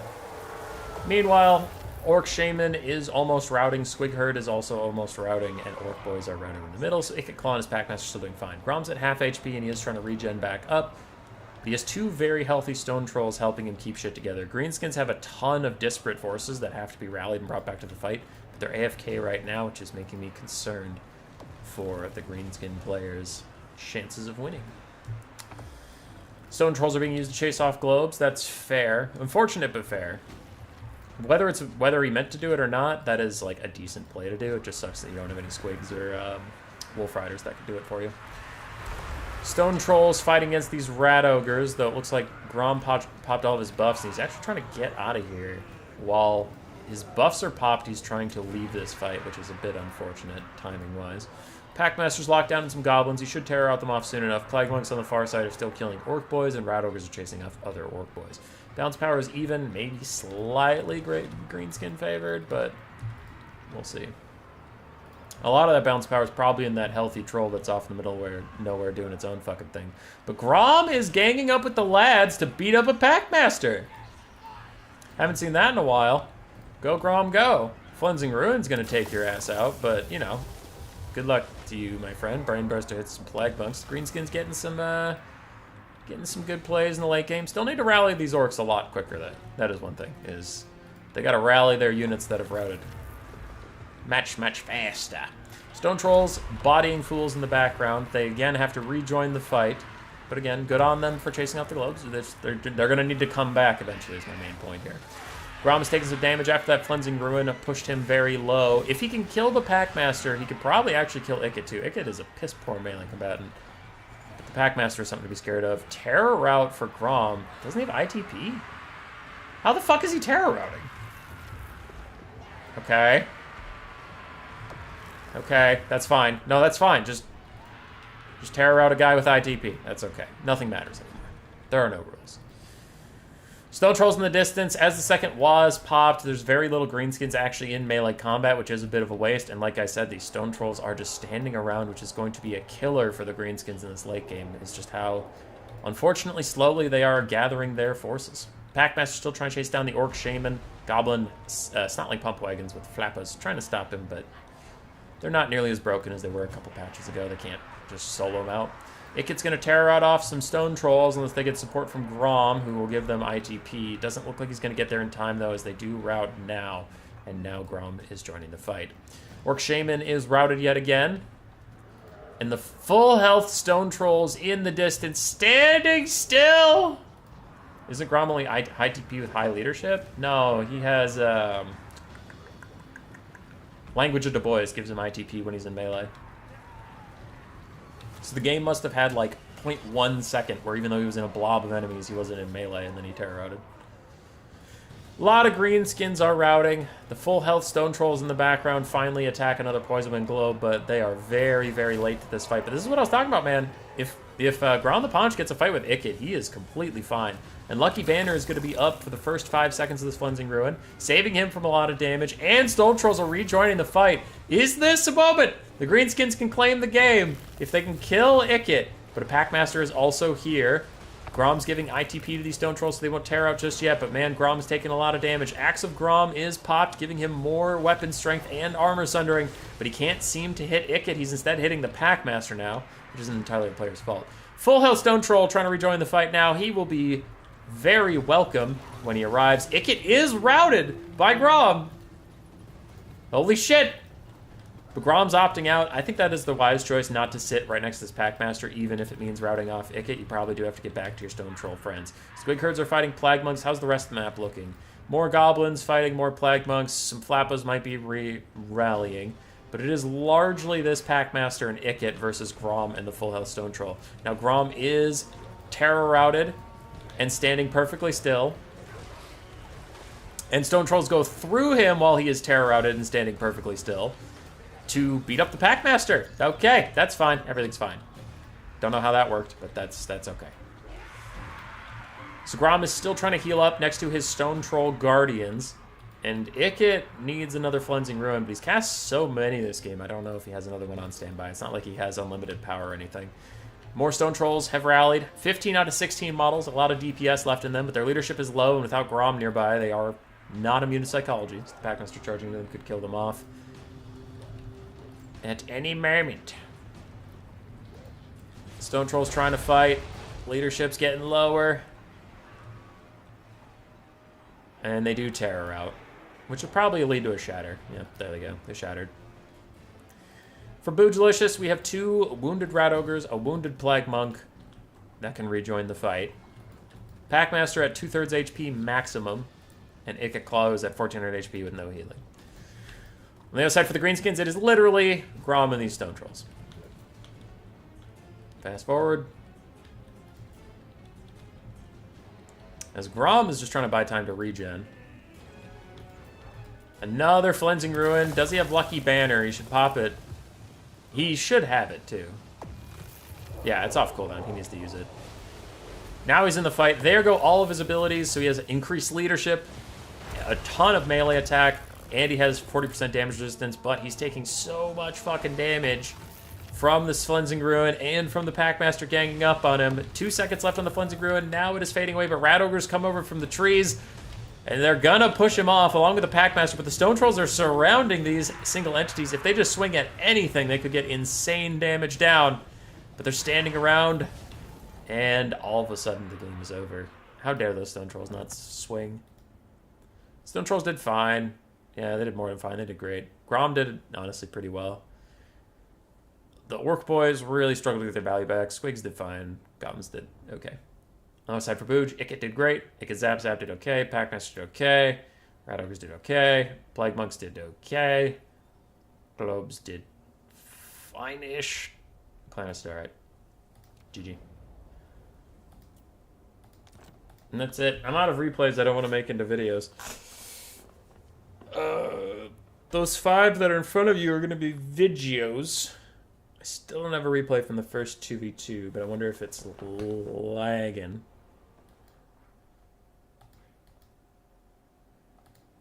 Oh, they posted it. Apple. Take down the waiting on 2v2. Ask not what your country can do for you. Ask who wins game 1 of the 2v2. This is finals, best of 3. Game 1 is Tzeentch Demons of Chaos versus High Elves and Bretonnia. The players should be starting on game 2 while we cast this.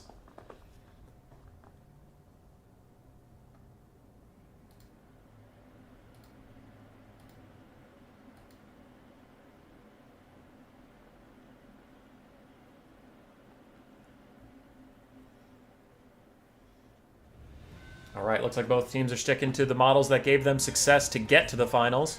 We have King Lewin, a Hippogriff Knight, a Grail Knight for Bretonnia. That's all they're capped. And they have a bunch of archers and a front line of peasant mobs. And some men-at-arms with polearms. We do have Teclis, double gold chevron. Well, sorry, 2 triple gold chevron Star Dragons. And Teclis has all of his spells. I have no idea how the winning campaign things works in Total War. I don't really do any achievement stuff. On the other side, for Tzeentch and the Demons of Chaos, Tzeentch has the main army with 4 Marauder Horsemen. Kairos Fateweaver up in the sky with Regrowth and Blue Fire. Then we have triple Chosen of Tzeentch with Halberds and a front line of Zongors / Marauders of Tzeentch with Spears. No Mutalith Vortex Beast for the first time from this Tzeentch army. On the other side, Khorne's Bloody Fist, Marquis of Masochism, and Be'lakor. I have no idea how the campaign win conditions work. First breath attacks are out, poking some of the shields off the Chosen. Meanwhile, Marauders of Tzeentch already down to half HP from their advance. My god, they're not having a good time. And Grail Knights charging right through those Zongors. And we need the single entities of the Demons of Chaos up here to help out, as so far Bretonnia has just had complete command, and they're rolling through the front line of Tzeentch. Because, I mean, peasant mobs aren't going to do very well, but with all the breath attacks and archers and cavalry, they're just cycle charging their way to victory right now. The 4 skirmish cav of Tzeentch are nowhere to be found, and Kairos can only support so much.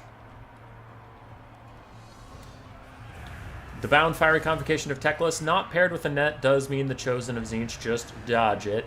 And unfortunately, the Fire Convocation fucks up some peasant mobs. Star Dragon Breath Attack does more damage to Chosen of Tzeentch with Halberds.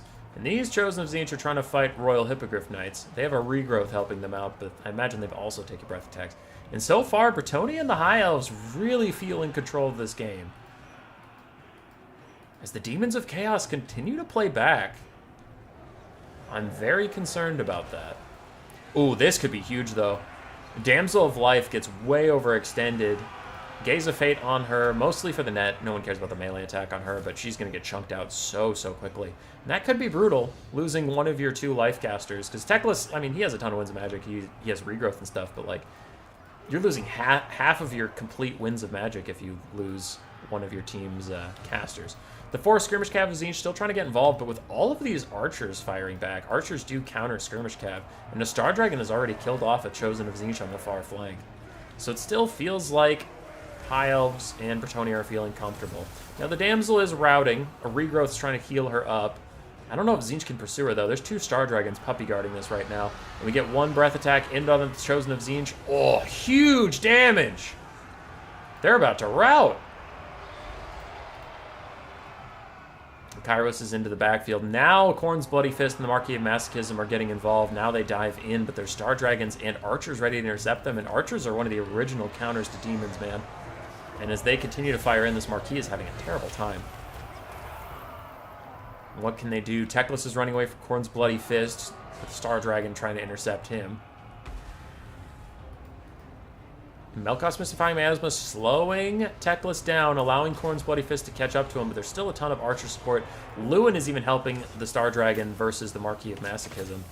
And a Phantasmagoria netting Lewin in place so well that he just walks out of it and then walks back into it. Still netted, by the way. That is the most netted man you have ever seen. Then it wears off. Demons of Chaos still trying to chase down Teclis, but he is a squirrely foe, to say the least. Marquis Masochism is getting isolated out. Tzeentch has been pushed off the entire front line. All of Bretonia's archers are safe and happy and firing. Khorne's Bloody Fist taking a ton of damage right now, while he is netted in place by Teclis, so the Star Dragons can hit him. Kairos desperately chucks a regrowth onto Khorne's Bloody Fist, but man, he is having a rough go of things.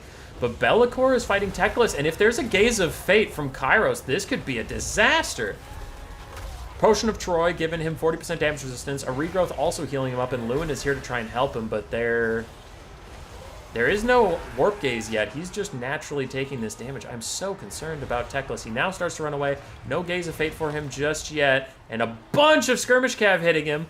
There's a Narcissism, tier 2 army ability. Khorne's Bloody Fist is in. So is Be'lakor. They're trying to snipe him out, but a good land from Teclis takes him to the ground. But Bellacor's following him down along with Khorne's Bloody Fist, along with Kairos. It's all or nothing. They're in on the Lord Snipe, but I can't even see Be'lakor in the pounding wings of the Royal Hippogriff Knights and the Star Dragons. No idea what's going on in there as a Bound Fiery Convocation tries to get cast, but it's just not working. Bounce of Power tips very far against Tzeentch and the Demons of Chaos. I think army losses is coming in soon as Be'lakor is now alone versus all those forces. A blue fire tries to snipe Teclis. Melkoth is also slowing him down, but Be'lakor is all alone taking damage.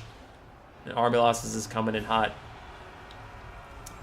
Tzeentch is OP, but not OP enough, it appears, as game one. Unless I am incredibly mistaken about how this is going, game one is gonna be a Bretonnia and High Elf dub. Be'lakor fades away. Kairos is also taking a lot of damage.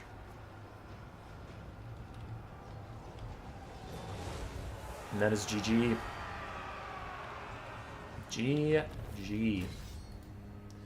Game 2 is in progress, but it's Warriors of Chaos Mirror with Nurgle on one side and Vampire Coast on the other. If the Vampire Coast and Warriors of Chaos win that one, then the stream is over. It'll be a 2-0 to Floof and Groot.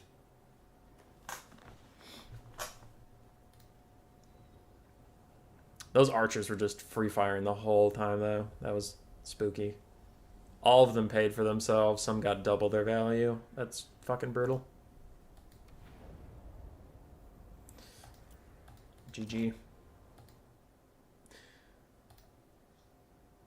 Teclis got healed the full. Yeah. Yeah, he did.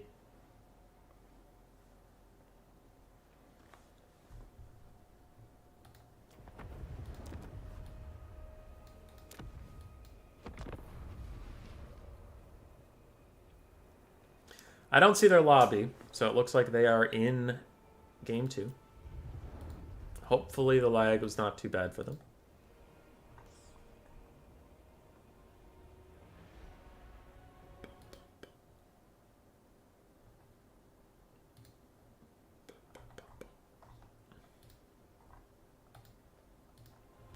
You'll be able to see it. Alright, I'm going to grab a snack and a beverage while we wait for this replay. I advise you to do the same. Hey!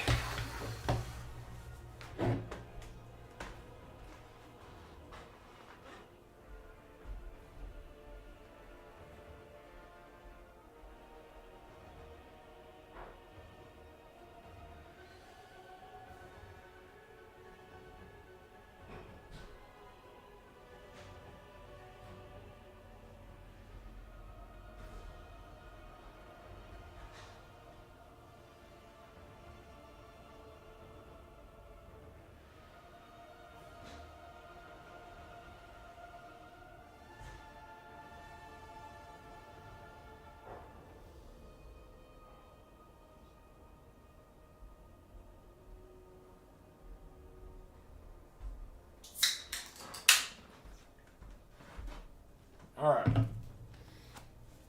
Grace texted me out.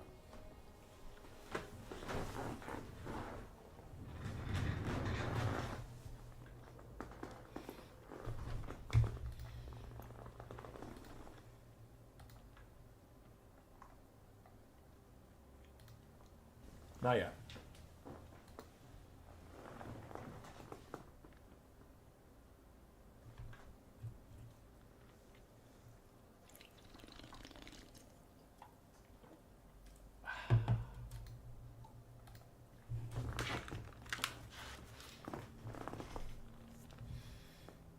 Uh-oh. Viewership's tanking. What do we do?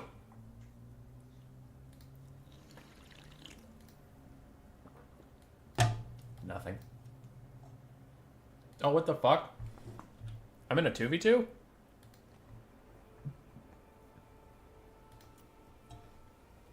Okay.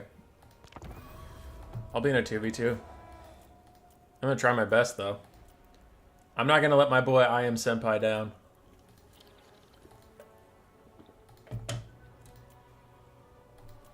Where's Clan Spittle? It's my try hard I want to win faction. There we go.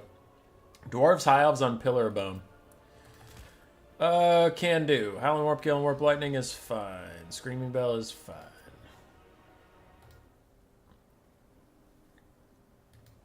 Want to hear a stupid joke? Sure. Bring out the lizards? Nah, dude, I'm bringing out Skaven. I'm not gonna leave my boy hanging versus dwarves and shitters. Fuck that.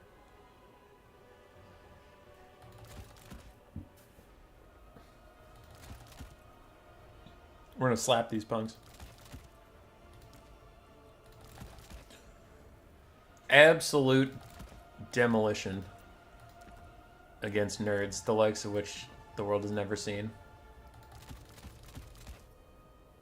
My roommate walked in while I was munching on an entire pizza, says to me, "I don't care how you get that fat with what you... how you don't get fat with what you eat." I looked him dead in the eye, slapped my pants, and said, "Have good genes." Ha! I like it. I like it. That's funny. You're a funny guy. I need Giselles in case of enemy cannons. That's really all I need the Giselles for, though. Sure. That looks okay for a 2v2. Especially if I have Nurgle. Nurgle provides some front line.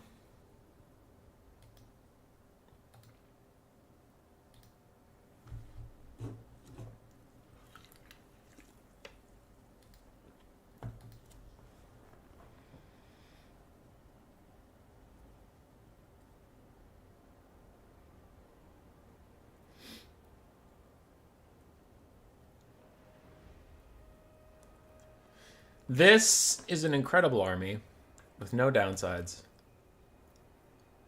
whatsoever.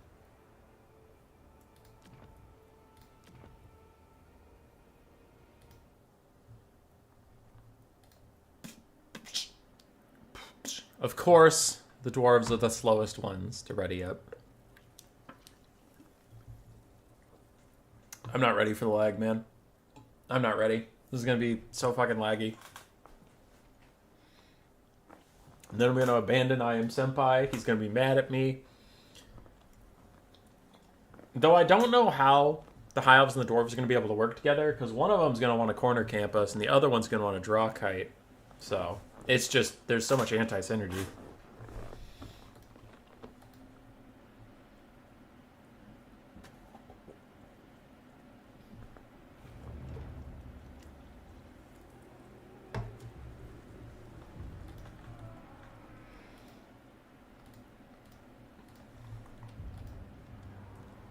But hey, at least we're playing a 2v2 game while waiting for a 2v2 replay.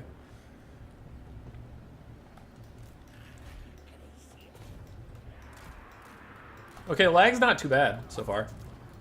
Not lagging. Yet. Oh boy, I have a lot of ranged units. Enemy troop count's nice and low though.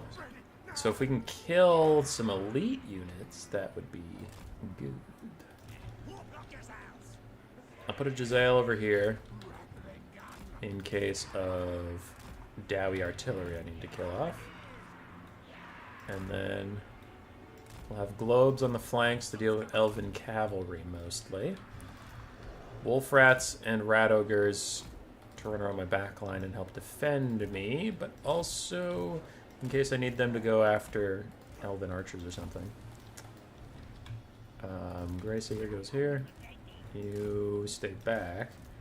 And then I have clan rats and Skaven slaves to just help with the front line if needed. I'll pull them up if I need to.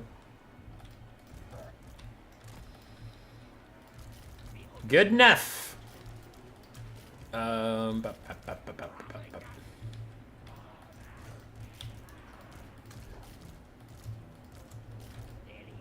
Looks good. Looks good. This is a winner! Yeah! Gonna get that ELO!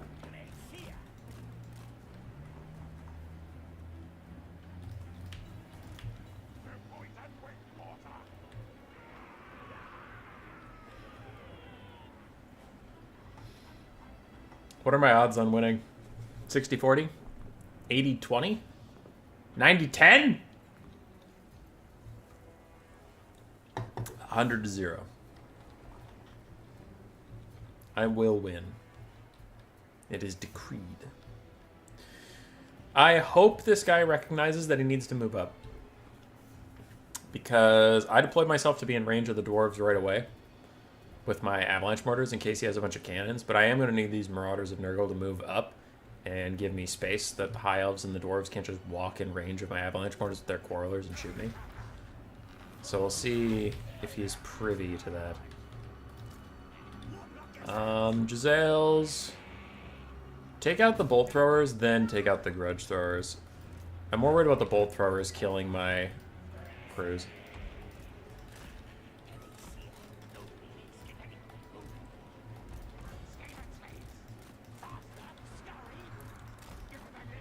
These fucks.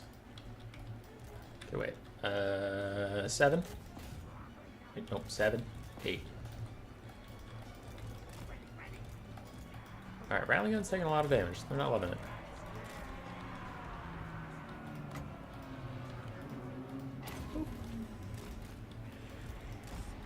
Okay, let's just run away with these and let the Nurgle team get Imric. I'll net him in place while I back up.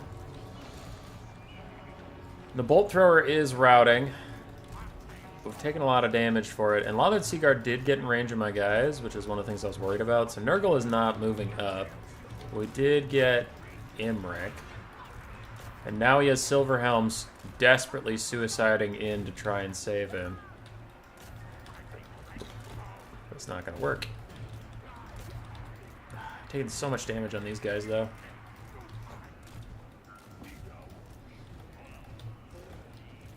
Okay. Wolf Rats can finish this off. I need you guys back here with me. Rattling Guns tearing apart those Illyrian Reavers, but it looks like they're going to get through onto my guys anyway. Still really trying to get out of range with my Avalanche Mortars. Imric did manage to get away for now. I can net him again, which I will.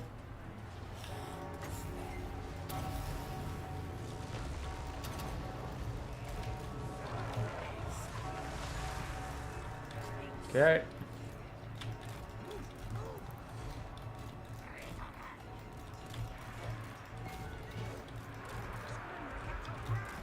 Run, Gracia, run! Packmaster needs to run away from all those arrows. Nurgle guys are still trying to kill Imric. We have some rear charging going on into the Fireborn, so if my guy can get out of there any day, that would be pretty cool. But I'm going to use my globes on it, even though we have some friends in the blob, because I'm taking so much damage. Imric's almost dead. My purple boys are secured. Giselles are secured, which Giselles can walk up on the Goblobber. That'd be fine. Imric is going off the map. And my guy needs to just run away.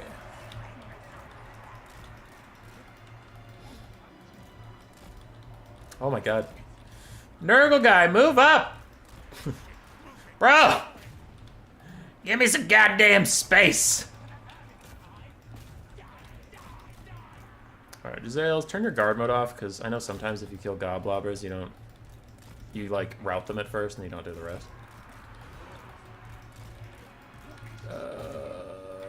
But okay.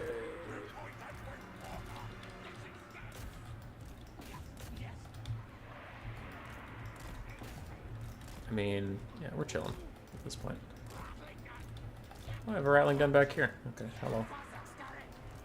I don't know why you guys ended up sideways instead of shooting at the Lothern Seaguard I told you to shoot at, but good job. Fucking idiots.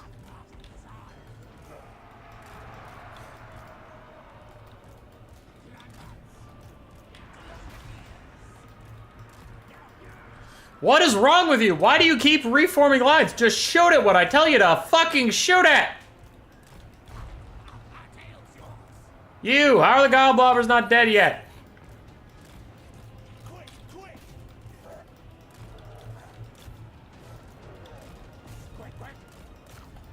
Iron Breakers. That looks like a job for you. Ooh, Hammerers too. Peak 8 guard. Okay, Globes will take care of the Iron Breakers. Avalanche Mortals will take care of the Peak 8 guard. We finally routed off those guys, so Jezzails will help deal with Thunderers. Thunderers are hurting my poor precious Rat Ogres. Give everybody a little bit of leadership. Okay. Purple Globes. I turned your guys' guard mode off because you're too stupid and kept losing track of what you're supposed to be doing because you'd turn away and be like, oh, my guard mode's down. Oh, jeez. Oh, jeez, guard mode's down. Don't know what to do now. Alright, Skaven. Just doing Skaven things. High Elves are out of the fight, apparently.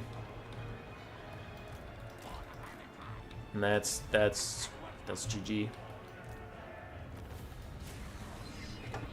Pigman, super heavy lag. God damn it.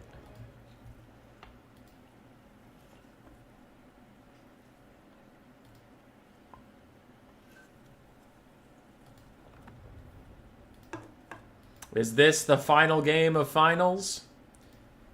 Or do Pigman and Spaghetti clutch it out and take us to a game 3? Let's find out. I just got a replay for game 2.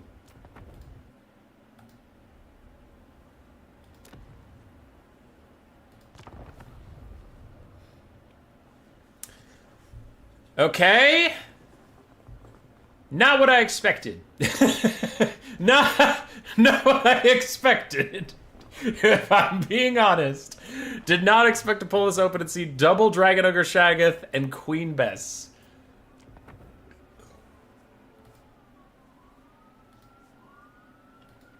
Let's see. So, if you're hoping for a game 3, you are rooting for Festus and Be'lakor. If you want this shit to just end so you can get back to playing Mario Kart with your stepfather, you're hoping for Count Noctilus and Be'lakor to close out the 2-0. Let's roll. Get shaggy with it. Yeah, I think if I do this in the future, I'll start my stream like an hour or two after the tournament. And then we could just do replays without all the stalls in between. So thanks for hanging around. Alrighty. Like we said, both Be'lakors are the king. So it's whichever Be'lakor dies first, that team loses. One Be'lakor has 2 Dragon Ogre Shaggoths, triple gold chevron. The other Be'lakor has Knights of Immolation, Doom Knights of Tzeentch, and Knights of the Brazen Throne, Skull Crushers of Khorne. But their supporting armies are very different.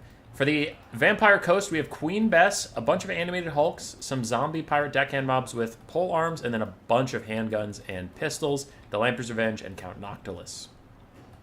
Count Noctilus cannot heal Be'lakor. Be'lakor is not undead, just FYI. On the other side, for Nurgle, we have Marauders and Chaos Warriors of Nurgle, some with great weapons. We have Festus the Leech Lord with his heal and then Stream of Corruption.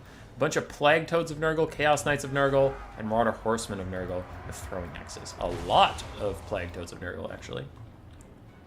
They're spreading out. For now, the Bloated Corpse is, he's going to try and get a downhill charge.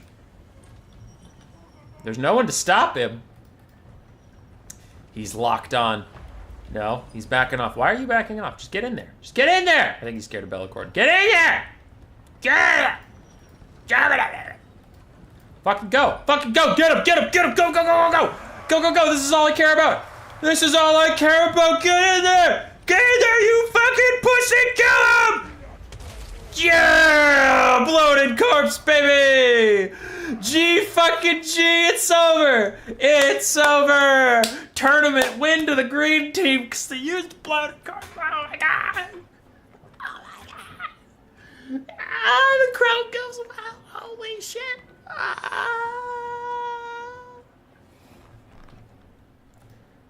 Alright, my producers are telling me it's not over and I have to actually finish this game. I don't see what the point is. Green team already won. But okay. So, I don't know. Shaggoth is fighting some shit. I just don't care. I just don't care anymore. The Bloated Corpse did his thing. Why are we still here? Why are we pretending any of this matters? This is dumb. This is bullshit. No, I don't care how much Pepsi paid. Fuck Pepsi. I don't need their sponsorship. I don't need their money. I don't need anything. I'm a Coke man. What the fuck is Coca-Cola? Anyway, moving on. We do have some Chaos Warriors of Nurgle that were forgotten by the hill. Meanwhile, Plague Toads of Nurgle hopping in here, distracting a whole bunch of handgunners and trying to fight against the Lampeous Revenge, but the Dragon Ogre Shaggoths are going ape shit on the backline. Where are the Knights of Immolation? Here they come. It's going to be up to Be'lakor and the boys to do some good work here, because it looks like Nurgle is taking a lot of damage on the way in. Nurgle's trying to push through the front line. Noctilus is trying to get to Festus, who's currently healing himself up. A nice stream of corruption down the side of these handgun mobs to do a lot of damage. And Marauder Horsemen, with their throwing axes, are committing to melee now. They're going to try and shut down Queen Bess. They're going to try and kill off those handguns. And Queen Bess is missing the Knights of the Brazen Throne by quite a lot.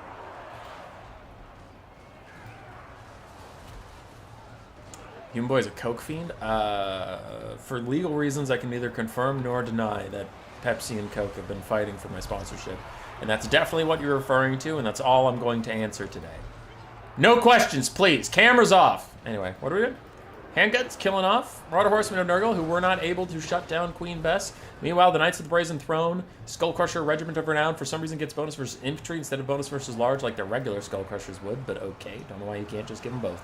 We have some Chaos Knights of Nurgle that were forgotten in the distance, some Warriors, Chaos Warriors of Nurgle still forgotten in the distance, and those are going to come back to bite the spooky bad guy forces. Red Be'lakor is diving onto Blue Be'lakor, but Blue Be'lakor also has Bill Belichick. That's what I'm naming this Dragon Ogre Shaggoth. Both sides have shadow shrouds, so they're shadowing the shroud out of each other. And Festus is trying to come help out, but there's a lot of green units in this area, and there's not a lot of red units over there. Knights of the Brazen Throne still trying to make their impact felt, but they're having a tough go of it. They're having a tough old time. And a quick Pit of Shades from, I don't know who cast it, because it's hurting both sides. So somebody cast the Pit of Shades, and it's fucking up some fools. I think the Blues cast it because it's hitting the Knights of Immolation and a summon, I think, but I can't guarantee it. Other Be'lakor leaves with plenty of HP. He doesn't give a single shit. The Barons of the Bog plus the Knights of Immolation trying to get some healing from Festus from the healing elixirs. But man, there's double Dragon Ogre Shaggoths in here going absolutely nuts. Chaos Knights still not coming. But those Chaos Warriors of Nurgle are coming. And they're doing their best. As the Knights of Immolation are somewhere. Yeah, they are. Hello. Welcome back to the fight, lads. You're doing your damnedest. Blue Be'lakor's back in the sky. Red Be'lakor trying to help his very elite units clear out the Vampire Coast. And to be fair, they're doing okay in this area. They're actually killing a lot of zombies and kind of regaining territory. But the double Shag is still a problem for Be'lakor. He doesn't really want to fight them, so he gets back up into the sky. Fine and dandy. Queen Bess is still firing. Another Pit of Shades is out, but this one is dodged by the Marauders of Nurgle. And that is good news for them. Chaos Knights are now coming. The Knights of Immolation in the distance. Chilling after rallying. Queen Bess is still firing. Have you hit anything all game? No. As I say that, you get a hit, but it doesn't even do that much damage. What the fuck, Queen Bess? What happened to you? You're trash now. I mean, you're never great, but Jesus. Handgun mobs firing up at Red Be'lakor, doing some damage to him. There's just a metric shit ton of animated Hulks left. I don't know what Nurgle and their Warriors of Chaos friends are going to do to kill off all these animated Hulks.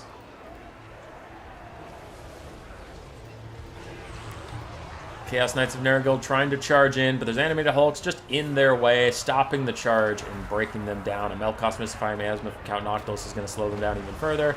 A quick stream of corruption countered from Festus is trying to get through there. On the other side, really nice bomb drop from the Knights of Immolation, damaging another summon. It's hard to tell what's a fucking summon out here because Noctilus chucks out a million of them.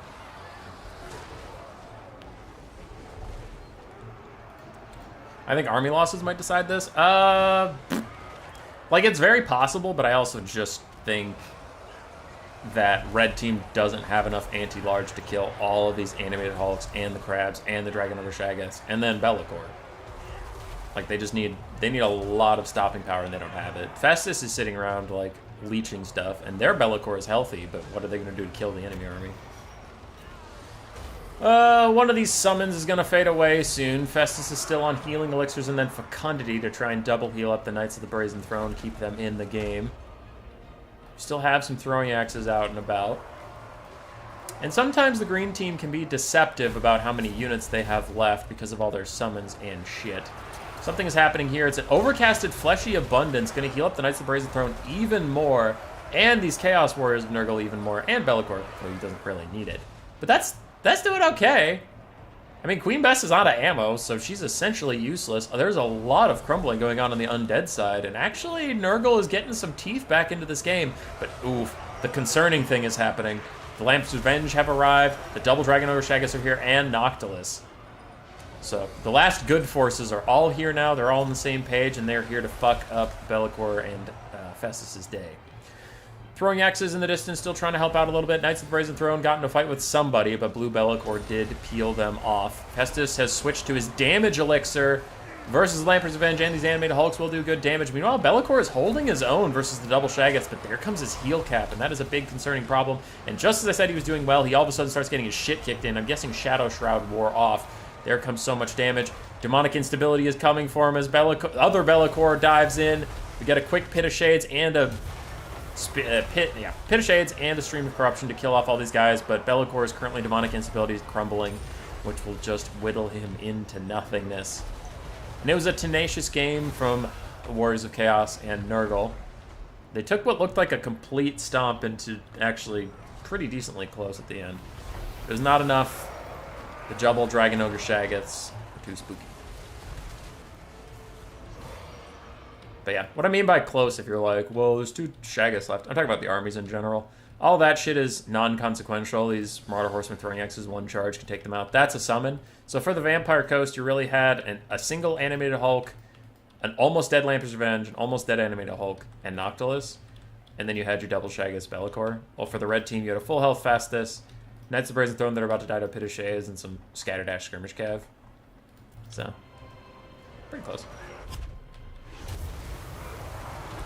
That is the GG.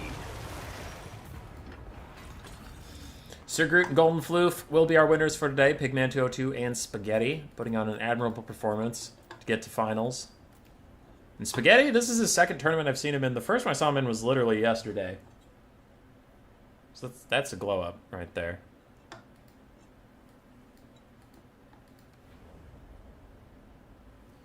Oh, the lag made units super unresponsive? Yeah. I hate that shit. I'm sorry you had to deal with lag. But that's it. I'm done. I'm done forever. I don't like you guys. You're all jerks. And I had the waiting on 2v2 replay up the whole time. Because I'm stupid.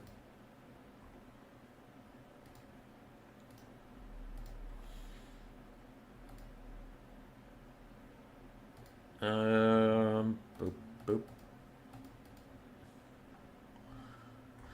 That is GG. What is coming up this week? I haven't actually scheduled any tournaments yet, but let's take a look at the old schedule. Thursday is Thanksgiving in the United States. Which means I'll be gone! And if they release patch 4.1 while I'm gone for Thanksgiving instead of last week, Thursday, which I took off, I took paid time off for to try and catch patch 4.1, I would be pissed.